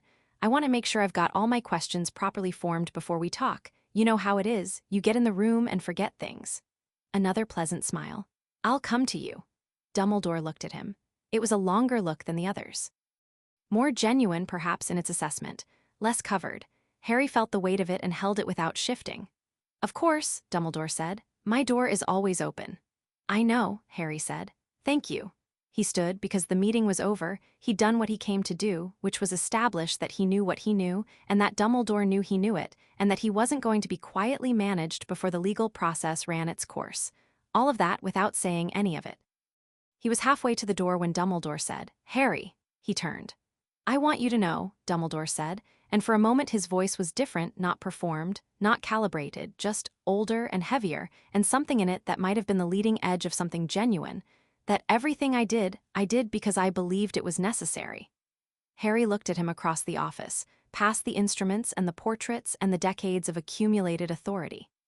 I know you believe that, Harry said. We'll talk about it properly when the time comes. He went back down the stairs. Sunday was clear and cold, the kind of November day that feels like winter deciding to arrive in full rather than creeping in gradually. Harry sat with Ron and Hermione in the common room for most of the morning, going through the practical timeline of the next month. Sirius's hearing in 3 weeks, the continued Gringotts proceedings, the question of when to use the Quibbler option and how. Hermione had updated the comprehensive document twice since Friday, and had added a new appendix on what she was calling the Avery question, 3 pages of increasingly uncomfortable implications that she'd sourced from cross-referencing Death Eater trial records with the timeline of the tenancy. The most uncomfortable implication was this. Marcus Avery had moved into Potter Cottage in Wiltshire in September 1992. 2 months after the wizarding world had begun hearing rumors, in certain circles, of renewed Death Eater activity. The below-market rate and the absence of documented review might not be oversight. It might be deliberate. A known Death Eater given access to a property under a name that would never, in normal circumstances, be connected to remaining Death Eater networks. Cover, in other words. I don't want to make that accusation without more evidence, Hermione said. It's possible and it's supported by circumstance, but it's not proven. Note it as a question requiring investigation, Harry said. Not an assertion, but on the record. Already done. Ron was staring at the fire. If that's what it is, if Dumbledore was using your property as cover for a Death Eater he was keeping tabs on, then he was doing it for Order intelligence reasons. He was monitoring Avery. Probably, Harry said. Which means some of this stuff, the really sketchy-looking stuff, might actually have been for the war effort. Probably, Harry said again. Does that change how you feel about it? Harry thought about it genuinely because Ron deserved a genuine answer. No, he said, not really, not in terms of what needs to happen legally. Because the thing is, even if everything he did was for the best possible reasons, even if every galleon funded something that saved lives, even if Avery in that cottage gave him intelligence that stopped attacks, he still took it without asking. He still made the decision that my resources were his to deploy. He still decided that he knew better than me what my family's legacy should be used for. He looked at the fire. My parents left a will. They had opinions. They had wishes. And he just arranged things however he thought was best, and the will sat there ignored, and I grew up in a cupboard. He paused. The cause might have been good, the method was wrong, and it's been wrong for 11 years. Ron was quiet for a moment. Yeah, he said. Yeah, all right. I don't hate him, Harry said. I want that to be clear. I'm not doing this because I hate him. I know, Ron said. That's almost what makes it scarier. Hermione made a sound that wasn't quite a laugh. Fury would be easier to manage. You're being reasonable. Systematically, deliberately reasonable. And that's worse. Good, Harry said. Monday brought Tonks. She appeared in the corridor outside the defense classroom with the particular energy of someone who had been trying to arrange this encounter for 2 days and had finally managed it. Her hair its default bubblegum pink, wearing the slightly harassed expression of a Ministry Auror navigating Hogwarts logistics. Potter, she said, falling into step beside him with zero preamble. Walk with me. He walked with her. Remus told me, she said quietly once they were clear of the post-class corridor crowd. Not everything. He didn't tell me what the specifics are, but he told me that something's happening with your estate and that it's significant and that Sirius's suddenly expedited hearing is connected. She looked at him sideways. He also told me you're handling it. I am, Harry said. Good. She said it crisply, like it settled something for her. I'm an Auror. I have access to Ministry records that civilians don't. Not the classified stuff. I'm not talking about evidence tampering. That's not what I'm offering. But I can run names, cross-reference trial records, access histories, departmental filings, legally with my own credentials. She glanced at him. The kind of background research that would take you weeks I can do in an afternoon. Harry considered this. Avery, he said. She blinked. Marcus Avery, tried in 1981, claimed imperious, acquitted, currently, as of this week, residing in a property that legally belongs to me. He kept his voice level. I want to know everything that exists in official Ministry records about him. Trial records, post-acquittal monitoring if any, known associations, financial records if accessible. Tonks had gone from her usual slightly bouncy energy into something much more focused, professional. The Auror underneath the personality. That's not a small request, she said. No, Harry agreed. I can do it, she said. It'll take me 3 or 4 days. She paused. Harry, is there anything in what you found that involves the Order? He looked at her. That's one of the things I'm still working out, he said honestly. When I know more, you'll know more, you and Lupin both. She nodded, apparently satisfied with the honesty of that. One more thing. She stopped walking, turned to face him. The hearing Sirius's hearing. I'm going to be there. I cleared it with Bones directly, as moral support and also because I have relevant testimony about Pettigrew's confirmed survival. She held his gaze. We're going to fix this, Harry. Sirius is going to get what he should have had 14 years ago. Something shifted in Harry's chest. Not the cold focus thing, something warmer. Yeah, he said. He is. The second visit to Gringotts happened the following Saturday. Harry went alone this time. Hermione had offered to come, and he'd asked her to stay and keep working on the document because the document was the weapon and needed to be complete. Ron had given Harry a look that said I'd come if you need me, and Harry had given one back that said I know, and I'm all right. Sharpfang met him at the door to the consultation room. Your additional document was received and reviewed, Sharpfang said. It is thorough. I have good help, Harry said. Yes, Sharpfang sat.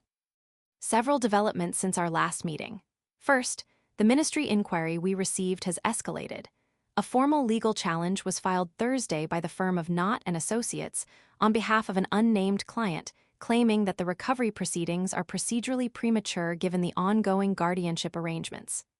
The guardianship ended when I turned 15, Harry said. Correct. We have responded accordingly.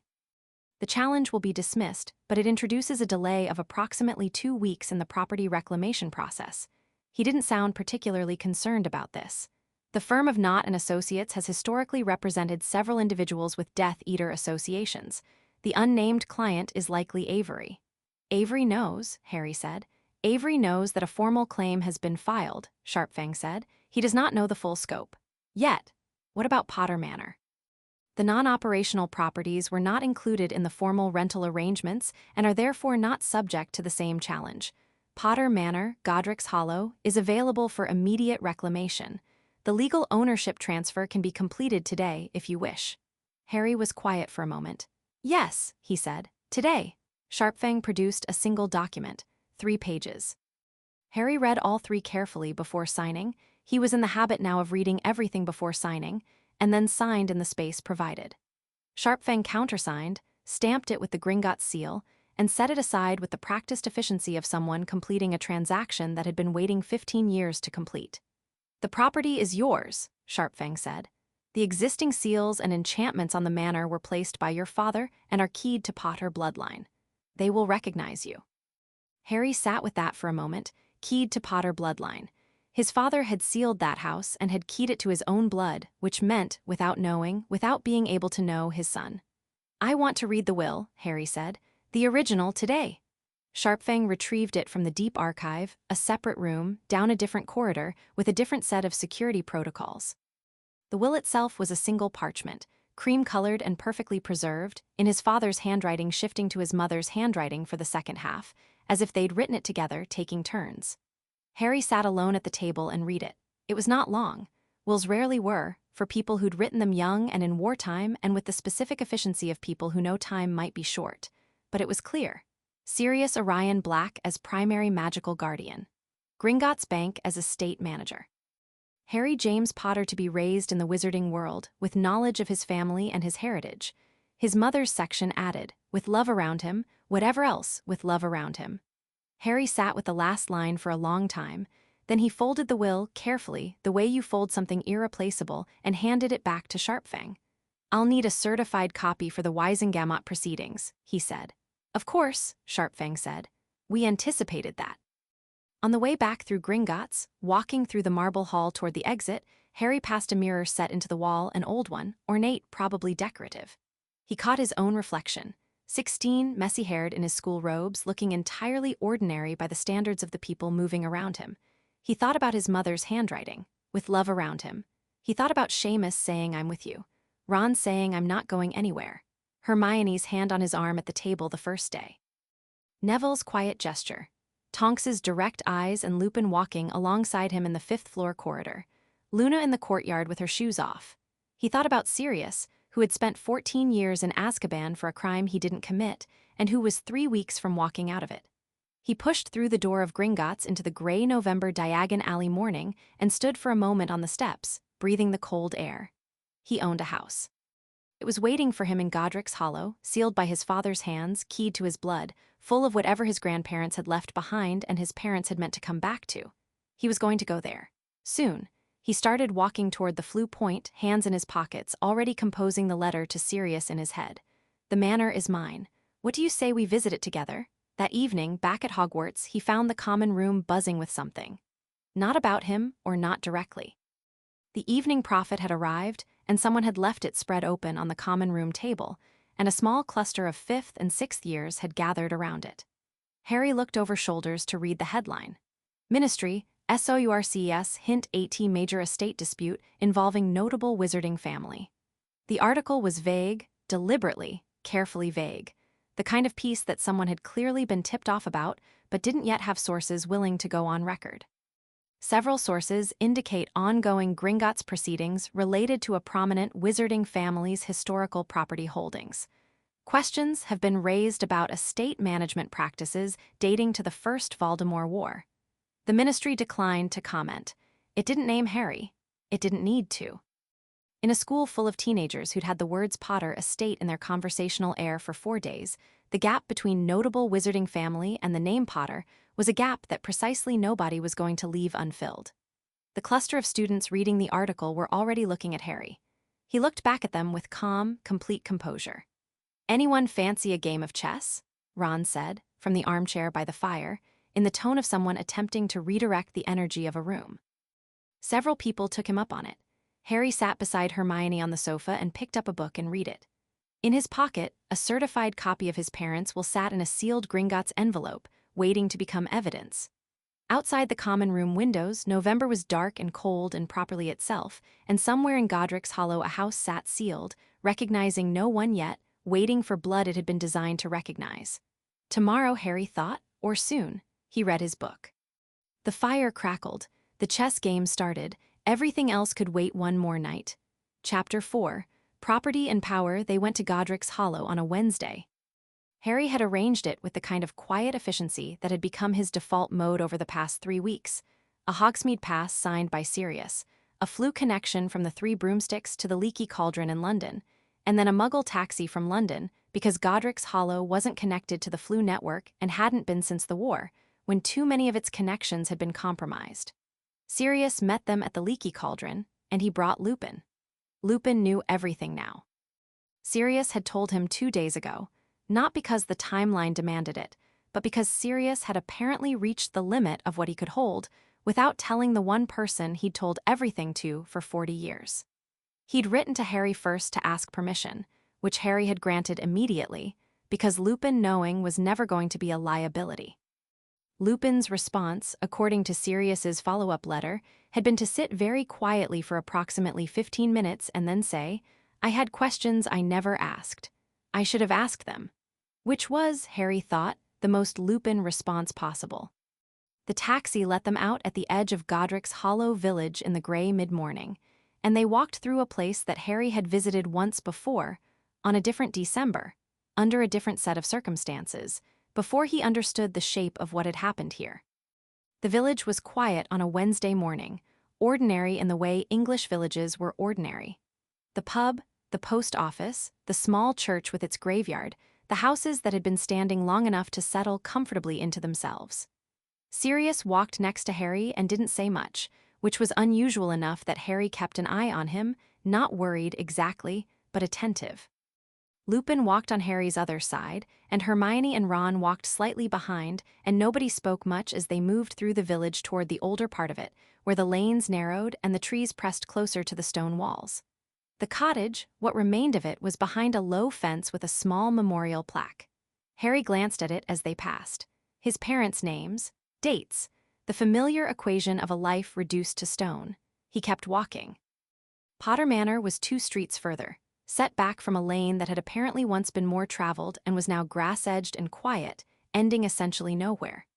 It was larger than Harry had pictured, not enormous, not a castle, but substantial, 3 stories of old stone with mullioned windows and a walled garden visible through an iron gate, the kind of house that had been built with the intention of lasting and had then done exactly that. It didn't look abandoned. That was the first thing Harry noticed. The grounds were overgrown but not wild, the stone was weathered but intact, and the whole place had the quality of something that had been paused rather than ended. Like someone had turned off the lights mid-sentence, and the sentence was still hanging in the air 15 years later. There was no visible enchantment on it, but Harry felt it, a pressure, subtle, as he approached the gate. Not hostile. More like recognition, or the beginning of it, the way a door feels different under your hand when it's about to open versus when it's locked. He put his hand on the iron gate. The pressure resolved. The gate opened. Behind him, he heard Sirius make a sound, very quiet, very controlled, the kind of sound you make when something you'd braced against doesn't hit you the way you expected. They walked in. The front door took Harry's hand on the handle, and the handle turned, which was apparently all the bloodline verification the wards required. Simple, direct, built by someone who trusted the lineage more than the password. Inside was preserved. That was the only word. 15 years of sealed magic had kept the interior in a state of suspension, dust-light and still, the way photographs are still. The entrance hall had dark wood floors and a staircase rising ahead, family portraits on the walls, Potter ancestors in various eras of wizarding fashion, some of them already watching Harry with the particular alertness of portraits that have been asleep for a long time and are now very much awake. "James," said a portrait near the door. An old woman in Edwardian robes, silver-haired, sharp-eyed, with a jaw that Harry recognized because he saw it every morning in the mirror. "No, not James." The portrait leaned forward. "The eyes are wrong. Who are you?" Harry said. "James's son." The portrait was quiet for a moment, then looked at something to her right that Harry couldn't see from where he was standing and said very softly, "He came." "He came," agreed another portrait, somewhere above on the staircase, and something in the house seemed to shift, small lights coming on in wall sconces, a warmth moving through the air as if the building was waking up, stretching.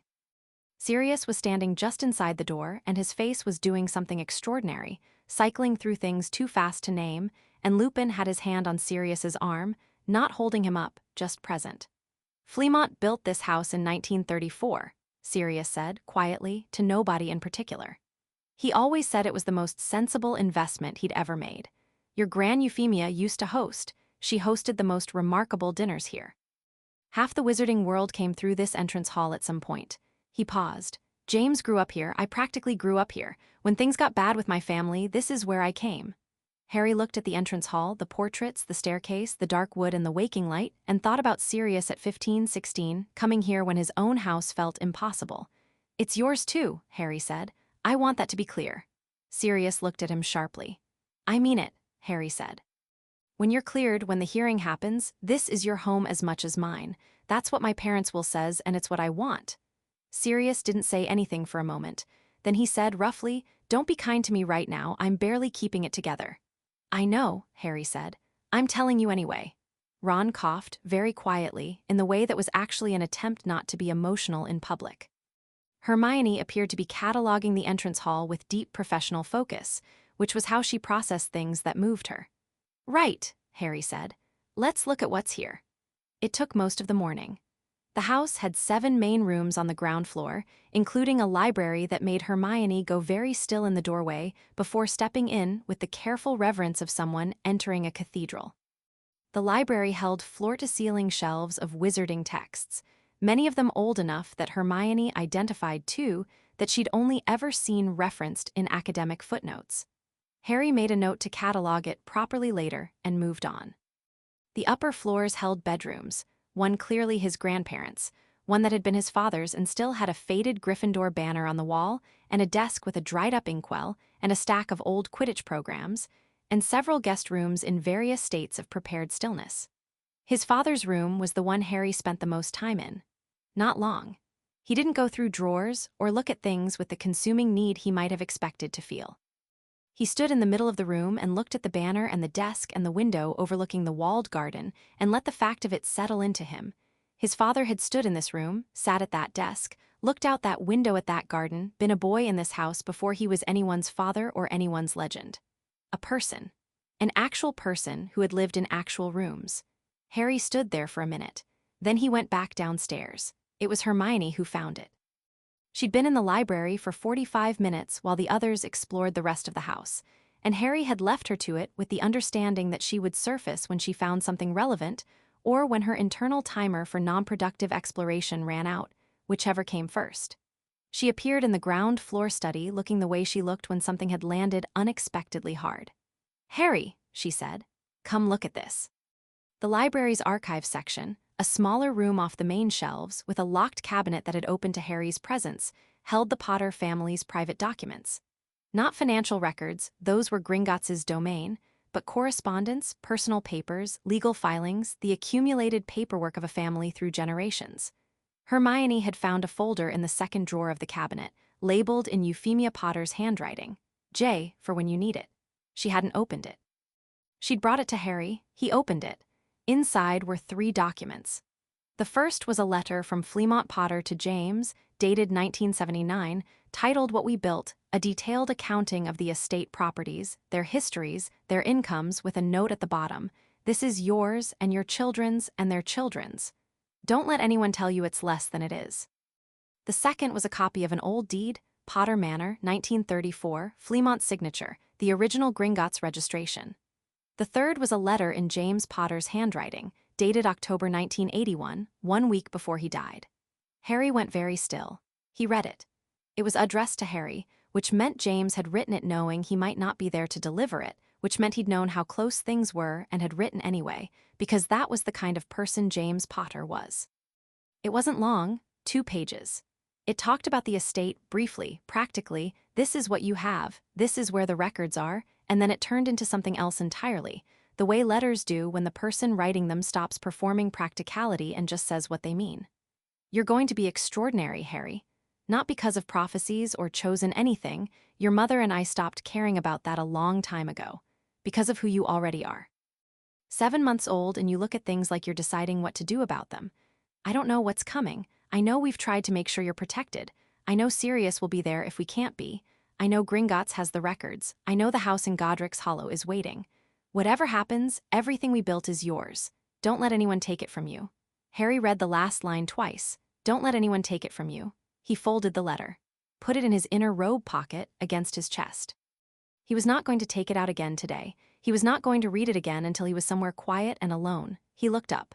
Hermione was watching him with the specific expression of someone who is giving someone else privacy they can't physically leave the room to provide. Thank you for finding it, Harry said. Of course, she said. He stood up. Take copies of everything in this cabinet, everything. I want it all documented and secured. She was already reaching for her bag.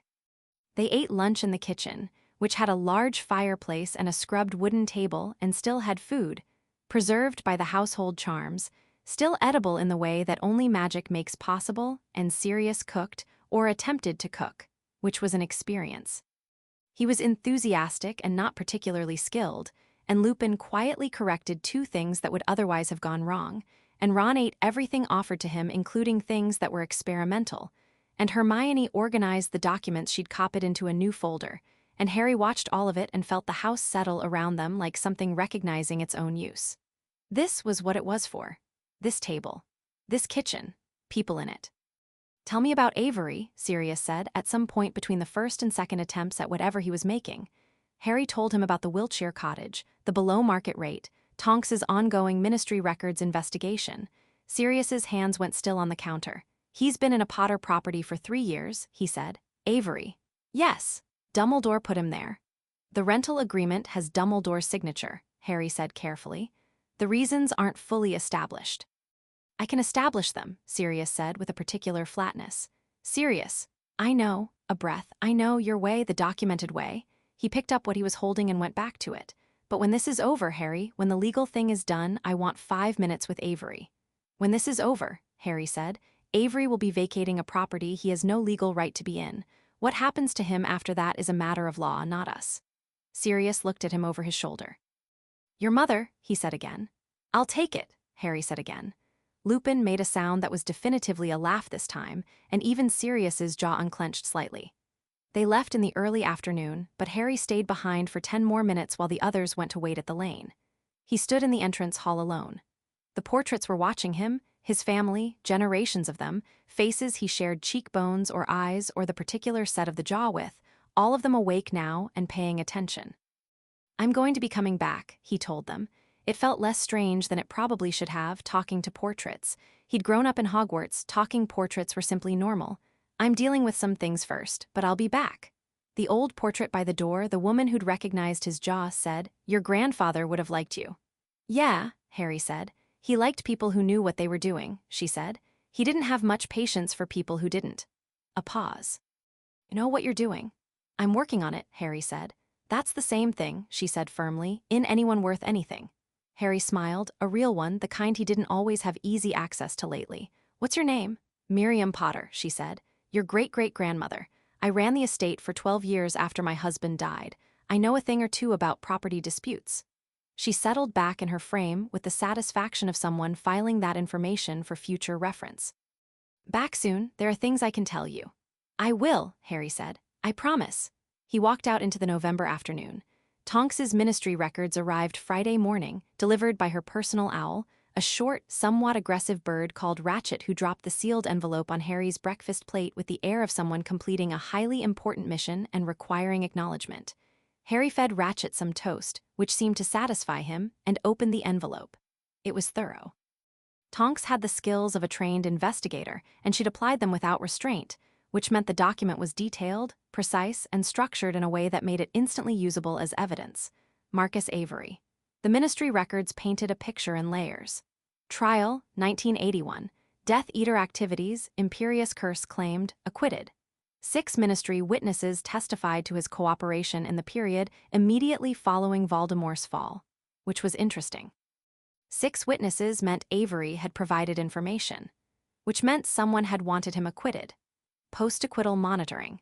A brief mandatory reporting period, followed by a formal notation that monitoring had been suspended following a recommendation from a senior ministry official whose name is redacted in the original filing. Tonks had added a note in her own handwriting. Redactions of this type in 1982 filings were standard procedure when the recommending official held Wisengamot-level authority. I can't confirm the name, but the authority level is consistent with Dumbledore. Known associations post-acquittal. 3 documented meetings with Lucius Malfoy between 1983 and 1989, 1 ministry function, 2 private. 2 documented contacts with an individual named Rookwood, who had been acquitted on similar imperious grounds. Then, in September 1992, moved to Potter Cottage, Wiltshire. Rental agreement through what was listed in Avery's own personal filings as a private arrangement with a property management entity. And then, nothing. No further monitoring notes. No flagged contacts. Nothing from 1992 onward, which was itself extraordinary because Rookwood, by this point, had been under renewed surveillance as part of early intelligence gathering about Death Eater reformation, and Avery and Rookwood shared associations, and yet Avery had gone quiet in the records precisely when Rookwood had gotten noisier. Tonks's final note. This doesn't look like someone being monitored. This looks like someone who's been deliberately removed from the monitoring record. If I were reading this as a fresh case file, I would want to know who authorized the demonitoring in 1992 and why it coincided with the new housing arrangement. I cannot access that authorization without triggering a formal inquiry, which I am not in a position to do without more authority behind it. You now have that authority. Harry set the document down. Well, Hermione said, reading over his shoulder. Yeah, Harry said. This is bigger than the estate. Avery was demonitored deliberately to create a clean break in his record, and he was placed in your property at below market rent the same year. Someone was keeping him safe, Harry said, keeping him accessible but off the official grid. With your property as the mechanism, Hermione said. Yes, Harry looked at the document. I want this added to the comprehensive file, and I want Sharpfang to see it. You're going to bring this to the Wisengamot hearing, she said. It wasn't a question. It's part of the estate, Harry said. It's what the estate was used for without my consent. It all goes in. Ron had been reading from his side of the table and was looking carefully at Harry. This changes the shape of what you're bringing. The hearing isn't just about money anymore. It never was just about money, Harry said. The money is the evidence. What it bought and enabled, that's the actual story. He spent an hour organizing everything into what he was now thinking of as the master file, Hermione's comprehensive document, the Gringotts ledger transcriptions, the will copy, the Tonks investigation, the property reclamation documents. 34 pages became 52. 52 felt, if anything, conservative. He sent a copy to Sharpfang by Gringotts courier that afternoon with a note, additional material. The Avery matter has depth. I want to discuss it at our next meeting.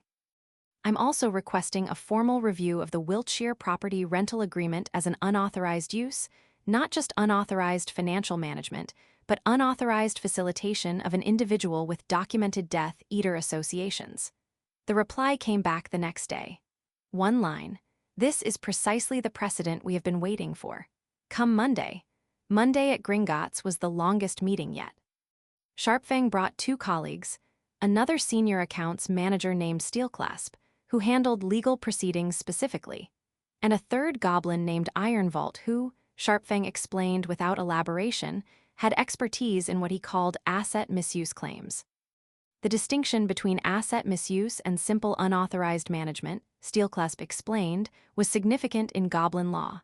Unauthorized management was recoverable financially, but asset misuse, using protected property in ways that violated the owner's interests or placed them at risk, opened a separate class of remedy. What class of remedy? Harry asked. Full estate restoration, Steelclasp said. Not just the financial value of misused assets, but a formal legal finding of breach of guardianship duty, with restitution calculated at compound interest rates. She slid a sheet of figures across the table. In the case of the Wiltshire property being used to house an individual with documented Death Eater associations, an individual who represents a direct potential threat to the estate holder, given the historical context, this could be classified as a security breach of a protected property. Harry looked at the figures. He looked at them for a long time. The compound interest calculation was substantial. Added to the original $4 million plus recovered from the management account, the total restitution figure was climbing toward something that felt less like a number and more like a statement. If the Wisengamot accepts this classification, Harry said, what does that mean for the legal findings? It means, Steelclasp said, that the finding is not merely of financial mismanagement. It is a finding of breach of duty toward a protected minor, one of the most serious categories in both Goblin and Wizarding law. She folded her hands. It also creates legal exposure for any individuals who benefited from or participated in the misuse arrangements, including the current Wiltshire tenant. Avery, Harry said. Among potentially others, Sharpfang said. The rental agreements for the other 22 properties will be reviewed under the same framework. If any other tenants present similar concerns, those will be added to the misuse claim. Harry sat forward. How quickly can we review the other 22? We have begun, Sharpfang said. Preliminary findings within the week. They talked for 2 more hours. Harry left with a clear picture of where the proceedings stood. The property reclamation was underway for the 14 properties whose rental agreements were voidable. The financial restitution claim was filed and being processed. And now, the asset misuse claim was being layered on top, which had the effect of elevating the entire matter from a private financial dispute to a formal breach of duty proceeding. Hermione, when Harry explained all of this on the train back, said, he's going to have to respond to it. Formally, he can't stay quiet if there's a formal breach of duty claim. The Wisengamot will require him to appear. I know, Harry said. Are you ready for that? Are you ready to sit next to me when it happens? Obviously, she said. Then yes, he said, I'm ready. The week before Sirius's hearing, things accelerated in the way that things do when several processes reach their critical phase simultaneously. Sharpfang's preliminary review of the 22 other properties came back on Thursday. 17 of them were clean, legitimate tenants, market trade agreements, no flagged associations. Harry was not surprised that the majority were clean. Dumbledore was not reckless, and the scale of what he'd done was possible precisely because most of it looked ordinary. But 5 were not clean. The first was a property in Edinburgh, rented to a wizard named Selwyn, not currently flagged, but connected through family association to a known Death Eater network as of 1993. The second was a London flat in Diagon Alley, rented below market to a minor ministry official who, Sharpfang noted dryly, had voted in Dumbledore's favor on 4 separate Wisengamot motions between 1988 and 1994. The third was a property in France that had been vacant since 1989, but whose last tenant was documented in French magical law enforcement records as a suspected associate of a dark artifact network. The fourth was the one that made Hermione go very still. A cottage in Hogsmeade, a village Harry knew well, a village he'd been walking through for 2 years, a village that sat directly adjacent to Hogwarts, rented to a name that wasn't a person. It was rented to an entity listed as Albus Dumbledore for Order of the Phoenix operational purposes at a rental rate of 0 galleons annually. He rented a property from your estate, Hermione said quietly to himself, for free, and listed it as an Order operational facility. On paper, Harry said, it looks like he was using my family's property as Order headquarters without telling me or paying for it. For purposes that he defined, she said, without your oversight. Yes, Harry, that's not a minor technicality. That's a specific documented instance of, I know what it is, Harry said. Add it to the file. The fifth property was the worst. A property in Wales, a farmhouse in the hills above a small wizarding community, had been rented since 1986 to a name that Tonks, when Harry sent it to her, responded to within 2 hours with a letter that said simply, this person died in 1986. Whoever has been living in this property for the past 9 years has been doing so under a false identity. I'm looking into it. Don't go there. Harry wasn't planning to go there. He was planning to let Tonks and Sharpfang and eventually the full weight of the legal process go there. He added it to the file. The master file was now 68 pages. The night before Sirius's hearing, Harry couldn't sleep. This was different from the focused insomnia of the past few weeks. This wasn't about the proceedings or the strategy, this was just the simple human fact of what tomorrow meant. Sirius, a reduced Wisengamot panel, Amelia Bones, who was scrupulously fair, 7 members, the testimony of Harry Potter and Nymphadora Tonks and Remus Lupin, 14 years. He lay in his dormitory bed with the curtains closed and listened to the nighttime sounds of Hogwarts, Ron's breathing from the next bed, Neville's slightly too loud sleep breathing from the corner, the distant sound of something settling in the castle walls. Normal, reliable, his home for 6 years. He thought about the letter in his inner robe pocket, which had been there since Godric's Hollow. He hadn't read it again, hadn't needed to. He knew the last line by heart. Don't let anyone take it from you. He wasn't just getting back the properties. He was getting back Sirius. Getting back the family he'd been denied by a set of decisions made without his parents' consent, without his consent, without anyone asking the person most affected what he wanted or needed or deserved. He thought about the cupboard under the stairs. He let himself think about it fully without pushing it away. 10 years old, sleeping under a staircase, while 400,000 galleons a year moved through a management account he didn't know existed. The anger was still there. Useful and cold and precise, the way Ginny had said the useful kind was. But underneath it, tonight, something warmer. Something that had been building since Godric's Hollow, since the gate opening under his hand, since his great-great-grandmother's voice saying you know what you're doing, since the kitchen table with Sirius attempting to cook and Lupin quietly saving the situation, and Ron eating everything and Hermione organizing documents, and the house just breathing around all of them like it had been waiting for exactly this. He hadn't had a family home in 15 years. He had one now. He went to sleep eventually, and this time the sleep was deep and untroubled, the kind that comes when you've stopped bracing for something and started moving toward it. The hearing was at 10 in the morning, in a small Wisengamot chamber 3 floors below the main chambers in the Ministry building. Not the pit, not the chained chair. A proper judicial room with a raised bench for the 7 panel members. A floor-level table for the presenting party, proper lighting, and a recording quill that moved with professional regularity. Harry arrived with Sirius and Lupin and Tonks, and the 4 of them sat at the presenting table in the silence before the panel filed in, and Harry looked at Sirius and Sirius looked back and neither of them said anything, because there was nothing to say that the moment wasn't already saying. Amelia Bones entered last, took the center chair, and looked at them with the measured attention of someone who had already read everything in the file and was now reading the room. She looked at Harry specifically for a moment. He met her gaze directly. She opened the session. It took 4 hours. Sirius testified first, which Harry had suggested and Bones had agreed was the right structure. Start with the man himself, his account, direct and cross-examined, before the supporting evidence. Sirius spoke in the careful, slightly formal register he developed for official occasions, and if his voice was not entirely steady at points, it was steady enough.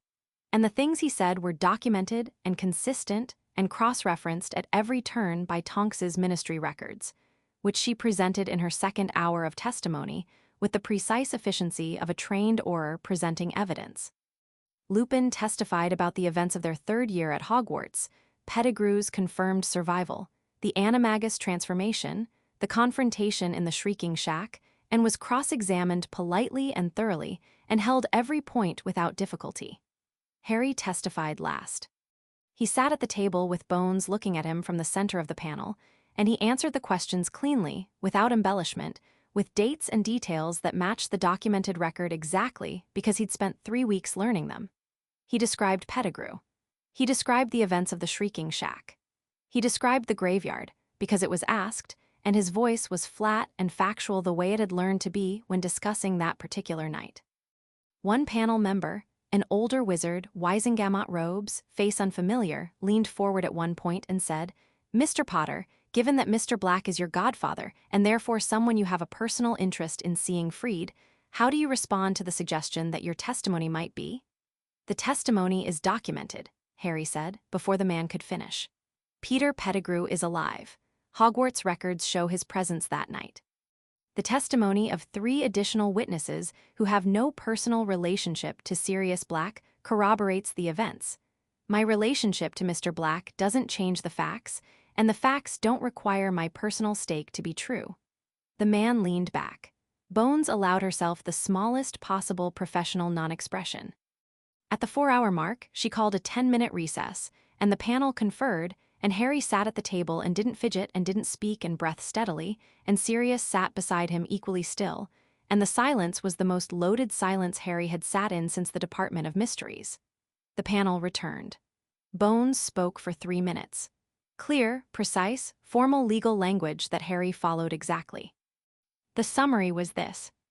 The panel found unanimously that Sirius Orion Black had been imprisoned without trial in violation of his rights under the Wizarding Legal Code.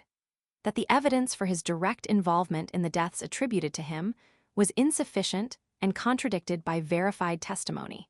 That the confirmed survival of Peter Pettigrew established reasonable doubt sufficient to overturn any implied guilt by association. And that Sirius Black was therefore formally exonerated of all charges and restored to full legal standing effective immediately. The recording quill kept moving. The room was very quiet. Sirius put his face in his hands. Harry put his hand on Sirius's back, between his shoulder blades, and kept it there. The formal proceedings completed themselves around them, the paperwork, the signatures, the official record, and Lupin was talking to Tonks in a low voice, and Bones was exchanging something with the panel, and all of it was happening at the appropriate official pace in the appropriate official room. Harry just kept his hand on Sirius's back and waited. After a moment, Sirius straightened up. His eyes were, he was fine, he was completely fine, he was just a man who'd spent 14 years waiting for a word and had just heard it. Free, Sirius said, quietly testing the word. Free, Harry said. Sirius looked at him. Let's go home, Harry said.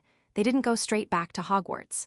Harry had planned for this, he'd told McGonagall he might need the full day, and she'd accepted this with a look that suggested she understood more than had been said and approved of it. They went to the Leaky Cauldron for lunch, just the 4 of them, Harry, Sirius, Lupin, Tonks, and the lunch was loud and overlapping, and Tonks knocked over her butterbeer and caught it with a reflex save that prompted applause from the table, and Lupin laughed properly. Not the careful version but the real one, and Sirius got through the first round before he seemed to fully stop expecting the floor to fall out. Halfway through the meal, Sirius said, "Tell me about the rest of it. The estate. Where are we?" Harry told him, properly, with detail, the asset misuse claim, the 5 flagged properties, the Wales farmhouse with its false identity tenant, the Hogsmeade property Dumbledore had rented from him for free as an order facility. Sirius listened all the way through without interrupting, which was new. "The Wisengamot hearing," he said when Harry finished. "Sharpfang says 3 weeks, maybe less if we push." "He won't just accept it," Sirius said. "Dumbledore. He'll appear, he'll explain, I know," Harry said. I want him to explain all of it on the record in front of witnesses, every decision, every withdrawal, Avery, the Hogsmeade property, all of it. I want his explanation in the official record." Sirius looked at him for a long moment. "Because then it can't be revised later," Lupin said slowly. "Whatever he says, whatever justification he offers, it's recorded." "Yes," Harry said. Tonks was watching him with the focused look she got when she was genuinely impressed by something and was deciding whether to say so. She decided to say so. "You know what you remind me of," she said. "A really good horror investigation. The kind where you build the case so completely that the guilty party's own explanation becomes evidence against them." She tilted her head. "Where'd you learn to think like this?" Harry considered the question honestly. "I think I've been watching Dumbledore do it my whole life," he said. "The way he manages information, the way he lets people draw their own conclusions and provides just enough to shape which conclusions they draw." He picked up his butterbeer. "I just learned to do it honestly." Lupin looked at him over his glass with those careful, layered eyes. "Yes," he said, "that's it exactly." They got back to Hogwarts in the early evening. Harry went up to the dormitory, dropped his bag, sat on the edge of his bed. He was tired, not the frustrated tired of blocked progress, but the earned tired of a day that had gone exactly right. He took the letter out of his inner pocket. "Read the last line again. Don't let anyone take it from you." He folded it carefully and put it in the drawer of his bedside table, where he could reach it. Then he took out a fresh piece of parchment and wrote to Sharpfang. The hearing went as expected. Mr. Black is formally exonerated and ready to be named as my legitimate guardian in the estate proceedings. I'd like to discuss moving up the Wisengamot session to 2 weeks from now if that's feasible. I believe the file is complete. I think it's time. He sent it. Then he picked up Hermione's comprehensive document, the latest version, 68 pages, index, appendices, everything, and read through it one more time from the beginning. By the time he finished, the dormitory was dark around him and the castle was in its nighttime quiet, and Harry set the document down and looked at the ceiling. 68 pages, 11 years, 1 hearing. The ground had been built, tile by tile, exactly as planned. What came next was not his to control. Dumbledore would respond however Dumbledore responded. The panel would find what it found, the record would say what it said. But the ground was solid. He turned off the light. Outside the Hogwarts windows, in a village 2 hours from London, Potter Manor sat with its lights on for the first time in 15 years. Harry had left them on deliberately. He wanted it to look lived in. It was going to be. Chapter 5. The Reckoning. The summons arrived on a Monday. Not unexpected. Harry had been watching for it the way you watch for whether you know is coming. And when the official ministry owl arrived at breakfast with the Wisengamot seal and the formal blue-black ribbon and his name written in the precise, dispassionate script of official proceedings, he broke the seal without ceremony and read it while Ron poured himself more pumpkin juice. Mr. Harry James Potter is hereby summoned to appear before a full session of the Wisengamot on Friday the 28th November at 10 o'clock in the morning, in the matter of Potter estate recovery proceedings, as filed through Gringotts Bank under Goblin Restitution Law Claim 4471, B. You are advised that all relevant parties have been similarly notified. Attendance is mandatory for all named parties. Office of the Chief Warlock. Harry put it down. Friday, he said. Hermione, who had been waiting with barely contained attention, said, That's 5 days. Yes. Is that enough time? We've had 3 weeks, Harry said. The file is complete. Sharpfang has everything. The only thing 5 days changes is how much sleep we get. He looked at her. The document's done, Hermione. It's been done, she exhaled. I know, there are 2 footnotes in the appendix that I want to expand. Expand them, Harry said, but they're footnotes, the core stands. Ron was reading the summons over Harry's shoulder. Full session, he said. That's the whole Wisengamot? Reduced in practice, full sessions rarely get every single member, some are perpetually absent, some abstain, but it's more than the 7-person panel for Sirius. Harry folded the summons. It means it's official. It means the finding carries full legal weight. It also means more people, Ron said. More politics. Yes, Harry said. That's fine. Ron looked at him for a moment. You're not nervous at all, are you? I'm something, Harry said. I'm not sure nervous is the right word for it. He tucked the summons into his robe and went back to his breakfast. The next 5 days had a particular texture. The concentrated quality of a period will be the last of its kind before something irreversible happens. Classes continued, which Harry found he was glad of. The routine of transfiguration and charms and the ongoing demands of 6th-year coursework gave his days structure that kept the waiting from becoming consuming. He sent the summons copy to Sharpfang that afternoon. Sharpfang replied within hours, confirmed.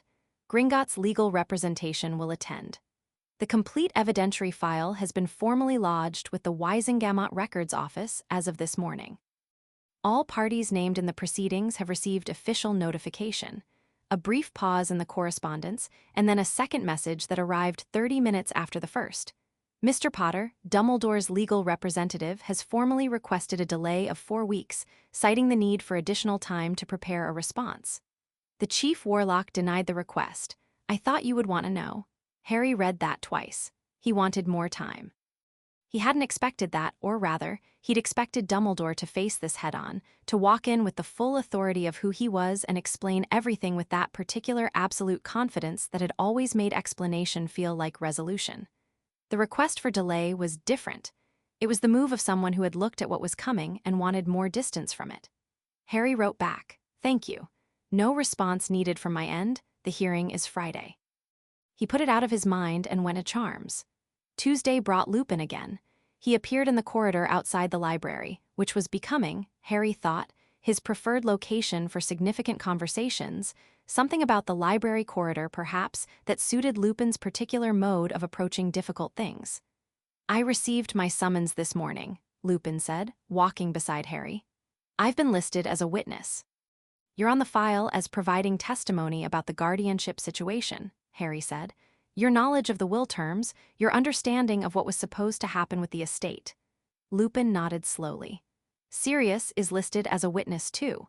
Primary character witness and legitimate guardian under the will, Harry said. His testimony is important because his exoneration is now official. He's no longer an escaped convict. He's the wrongfully imprisoned man who was supposed to have guardianship from the start. His statement changes the shape of the guardianship argument. Have you briefed him on what to say? I don't brief people on what to say, Harry said. I told him the truth is what we have and the truth is what we're bringing. Anything scripted in a room that size tends to look scripted. Lupin looked at him sideways. You've been thinking about this for a while. About Sirius's testimony specifically, for about a week. A pause. About the general question of how to present truth versus performance in high-stakes settings, I think I've been thinking about that since I was about 12, watching Dumbledore mostly. He's extraordinary at it.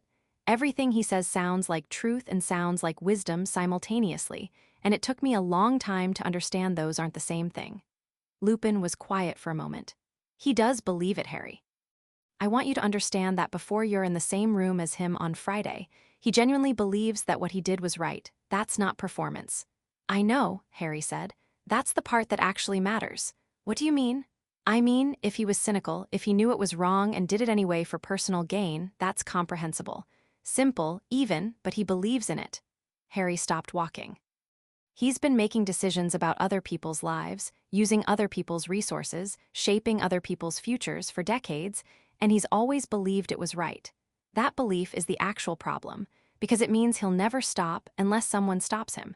Not by changing his mind, but by removing his ability to act on it. He looked at Lupin. The legal process does that. The documented record does that. That's why it matters more than confrontation. Lupin studied him for a long moment.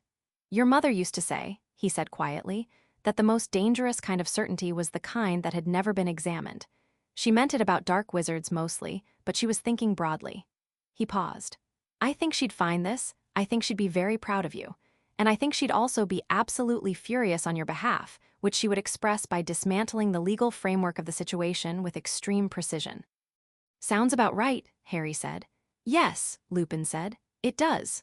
Wednesday, something happened that Harry would think about later as the last piece of the outer world adjusting itself before the hearing.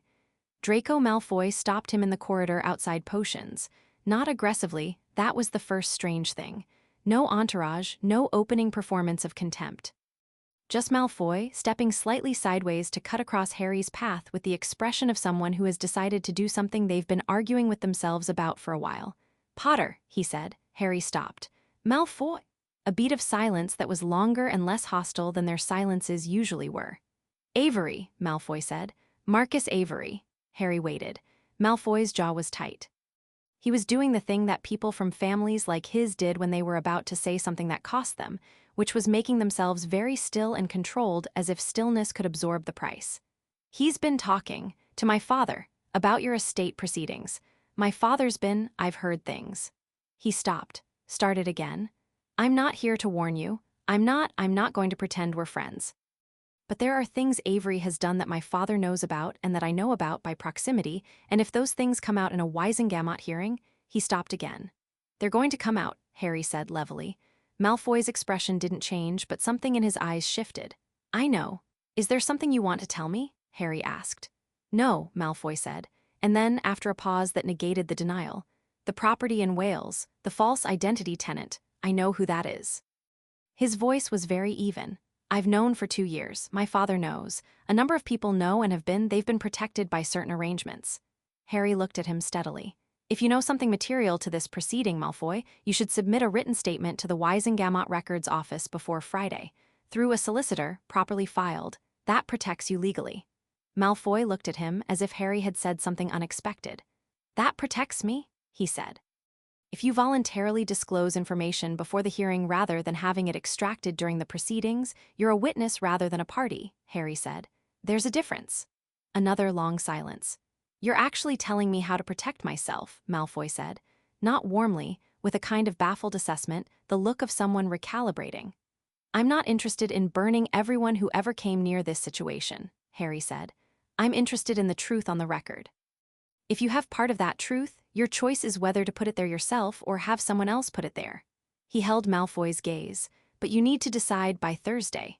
Malfoy looked at him for one more moment. Then he nodded, not a friendly nod, not an apologetic one, but a specific nod that acknowledged something had been heard and processed, and walked away. Harry watched him go. Ron materialized from around the corner, which meant he'd been nearby the entire time and had been sensibly staying out of it. Did Malfoy just voluntarily tell you something helpful? He told me something, Harry said. Whether it ends up helpful depends on what he decides to do with it. Did you just give Malfoy legal advice? Practical advice, Harry said. He can get legal advice from his own solicitor. Ron shook his head slowly. You're a strange person sometimes, mate. I know, Harry said, and they went to potions. Thursday was quiet in the way the day before significant things is quiet, the kind of quiet that's actually very full, where the surface is still and everything underneath is preparing. Harry spent the morning in the library with the complete file, reading it one final time. Not because he'd forgotten anything, not because there was anything left to add. Because he wanted to know it the way you know something you've lived with, not just studied, the way Hermione knew a text she'd read 20 times, where the information stopped being data and became part of how you thought. 68 pages. He knew every page now, every date, every figure, every name. He knew the structure of the argument the way he knew the layout of a Quidditch pitch, not as a map, but as a space he could move through without thinking about it. He put it away at noon and didn't pick it up again. That evening, Sirius came to Hogwarts.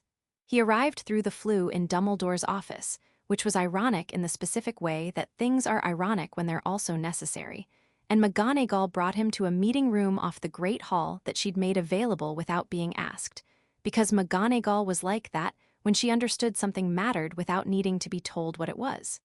Sirius looked different from the last time Harry had seen him. The exoneration had done something physical to him, released something that had been held for so long it had become structural. He still had the hollowed quality of Azkaban, he'd probably always carry something of it, but there was a weight missing from his posture that had been there before. He hugged Harry when he arrived, the way he always did, like he was making sure he was real. Ready? He said, when he let go. Ask me that tomorrow, Harry said. Tonight let's just be here. So they sat in the meeting room, Harry, Sirius, Ron, Hermione, Lupin, Tonks, Neville, who had simply shown up with a pot of tea that he'd summoned from the kitchens and placed on the table with the quiet confidence of someone who understood exactly where he was needed. And they talked about everything except the hearing. Quidditch. The Wales property mystery, briefly, because it was interesting.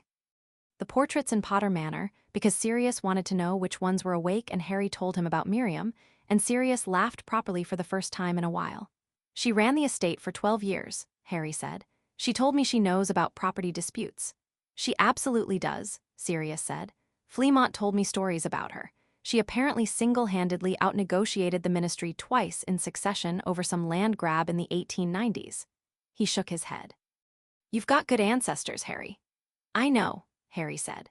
Tonks was telling Ron something about her Auror training that had gone dramatically wrong and was apparently still a point of departmental embarrassment. And Lupin was listening to Hermione explain her footnote expansions with the attentiveness of someone who genuinely found it interesting, and also understood that this was how she processed nerves.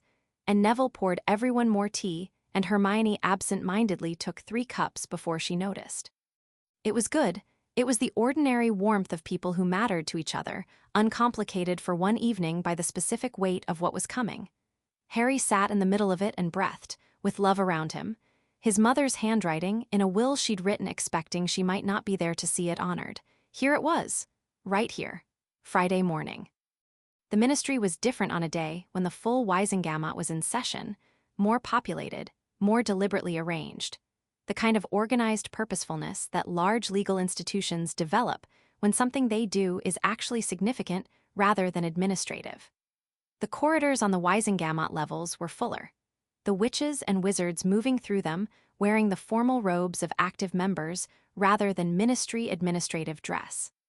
Harry arrived with Sirius and Hermione and walked through the ministry atrium without hurrying. He was wearing his good robes, not Hogwarts school robes, proper formal wizarding robes that Hermione had pointed out 3 weeks ago he would need and that they'd acquired in Diagon Alley on a Saturday 2 weeks ago. Dark gray, simple, well-made. The The kind of thing you wore when you wanted to look like exactly what you were. He did not look 16. Or rather, he looked exactly 16 in age and something considerably older in the way he held himself through a room, which was a combination that tended to make people take a second look. Sharpfang was waiting outside the Wisengamot chamber doors with steel clasp and iron vault. He looked at Harry's face, nodded once, and said, "The file has been distributed to all panel members as of 8 this morning. We will present first, followed by the opposing party's response. You will speak when called." "Understood," Harry said. "One thing," Sharpfang said. "Dumbledore's legal representative submitted a brief last night arguing that the Goblin restitution proceedings are outside the Wisengamot's jurisdiction and should be remanded to a Gringotts-only arbitration. The Chief Warlock rejected the argument this morning, but it may be raised again during the session." "Why would they want Gringotts-only arbitration?" Hermione said. "Because Gringotts arbitration is private and sealed," Harry said. "A Wisengamot session is public record." Hermione's eyes sharpened. "They want to keep it private." "Of course they do," Harry said. "That's fine. The Chief Warlock already rejected it." Sharpfang produced 3 copies of the final consolidated file, 71 pages now, Steelclasp having added 3 pages of Goblin legal precedent in the preceding days, and handed them to Harry, Hermione, and Sirius respectively. Harry held his, felt the weight of it, and nodded. The chamber doors opened. The Wisengamot chamber at full session was larger than Harry had expected. He'd been in the smaller hearing room for Sirius's appeal, and he'd been in this building before. But the full chamber was significant. Tiered seating rising in a horseshoe around a central floor, the members in purple robes with the Wisengamot W embroidered at collar and cuff, the Chief Warlock's elevated chair at the open end of the horseshoe. The room felt serious in the way that spaces designed specifically for judgment tend to feel serious, like the architecture itself was participating. There were more people watching from the gallery than Harry had expected.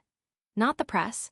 This was officially a closed proceeding for the purposes of public audience, but the gallery permitted witnesses and connected parties and observers with stated interest, and the gallery was full. Harry recognized faces from the order, a few, not many, people who'd heard about the proceedings through channels he hadn't controlled, which was inevitable.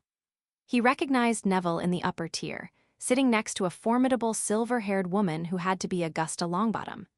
He recognized Arthur Weasley, in ministry dress, sitting very still with his hands clasped and his expression carefully composed. He recognized, in the far corner of the upper tier, a bleach-blonde man with distinctive wild eyes who had to be Xenophilius Lovegood, and next to him, Luna, who gave Harry a small, specific nod when their eyes met. And he recognized Dumbledore. Dumbledore was seated at a table across the floor from where Harry's party would sit, not directly opposite, angled in the horseshoe, the way adversarial parties were arranged in Wisengamot proceedings. He was in his usual robes, the deep blue and silver that Harry had associated with him since age 11. He had his hands folded on the table in front of him, and he was looking at Harry with an expression that was attentive, fully present. The performative warmth Harry had been reading past was absent. What was left was simply a very intelligent, very experienced man meeting a specific challenge with the full weight of his attention. His legal representative sat beside him, a wizard Harry didn't know older, in the dark robes of wizarding solicitors. Harry sat at his table with Sirius on his left and Hermione on his right and Sharpfang and Steelclasp beyond her, and he put his copy of the file on the table in front of him and placed both hands flat beside it and looked forward. The Chief Warlock, Rufus Scrimgeour, standing in for the currently absent long-term incumbent, called the session to order. Sharpfang opened for the claimant party. He was extraordinary to watch. Harry had experienced Sharpfang's methodical thoroughness in private consultation, but this was different. This was public Sharpfang, formal proceedings Sharpfang, a goblin who had been preparing for this specific kind of moment for what felt like most of his professional life. He moved through the claim in 40 minutes, presenting the financial evidence with the precise, unruffled certainty of someone who has had every number memorized for weeks and knows that every number is verifiable. The withdrawals, the rental income, the management account, the will, the guardianship filing that contradicted the will, the 15-year gap in the communications Harry should have received, the voidable rental agreements, the flagged properties, the Avery tenancy and its specific implications for the asset misuse claim, The Hogsmeade property rented at 0 galleons to Dumbledore himself. He presented the figures for financial restitution. Several members of the Wisengamot made visible reactions to the compound interest calculation total. Steelclasp followed with the Goblin legal framework, the precedent cases, the specific provisions of Goblin restitution law, the basis for the breach of duty classification. She was equally precise and considerably more formidable in manner, which Harry thought was probably a deliberate choice, a good presentation than better presentation structure. Dumbledore's representative offered no interruptions during either presentation. He took notes, steadily and thoroughly, which either meant he had nothing to challenge at this stage or, more likely, was waiting for Dumbledore to speak. Then Sirius testified. He spoke for 20 minutes. He told the truth about James and Lily's will in the straightforward, unembellished way of someone who had first-hand knowledge and no need to make it more than it was. He told the truth about what was supposed to have happened in 1981, what he had believed he would do as Harry's guardian, and what had happened instead. He was cross-examined by Dumbledore's representative, who tried twice to introduce the suggestion that Sirius's imprisonment had been a reasonable response to existing intelligence, and Sirius held every response to its documented fact without deviation. Harry watched the panel members while Sirius spoke. Some of them had clearly read the file this morning. Some of them looked like they were reading it for the first time right now, which meant they hadn't opened it before the session. Most of them were watching Sirius with the attentiveness of people confronted with something that was requiring them to revise assumptions they'd held for a long time. Then Lupin. Brief, methodical, focused on the specific facts of the guardianship failure and his own knowledge of the will terms, cross-examined without particular success.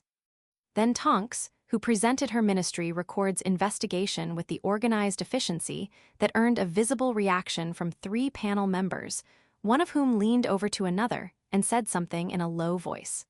Then the chief warlock said, "The Wisengamot calls Harry James Potter." Harry stood. He took the witness chair at the center of the floor, the proper witness chair, not the chained one that had been used for accused parties in a darker era, though it occupied the same central point, with all the tiered seating rising around it. Scrimgeour opened with procedural questions. Harry answered them cleanly. Then the floor went to Sharpfang for examination. Sharpfang asked him to confirm, in his own words, the sequence of events from Sir Barnabas in the corridor to the Gringotts consultation to the present. Harry confirmed it, linearly, without embellishment, the way he'd told it a dozen times by now. He was asked about the letter from his father. The certified copy was in the file, evidence item 12, and he confirmed its contents and what it meant to him. He was asked about the Godric's hollow visit and the state of the property. He was asked, finally, what he was seeking from these proceedings.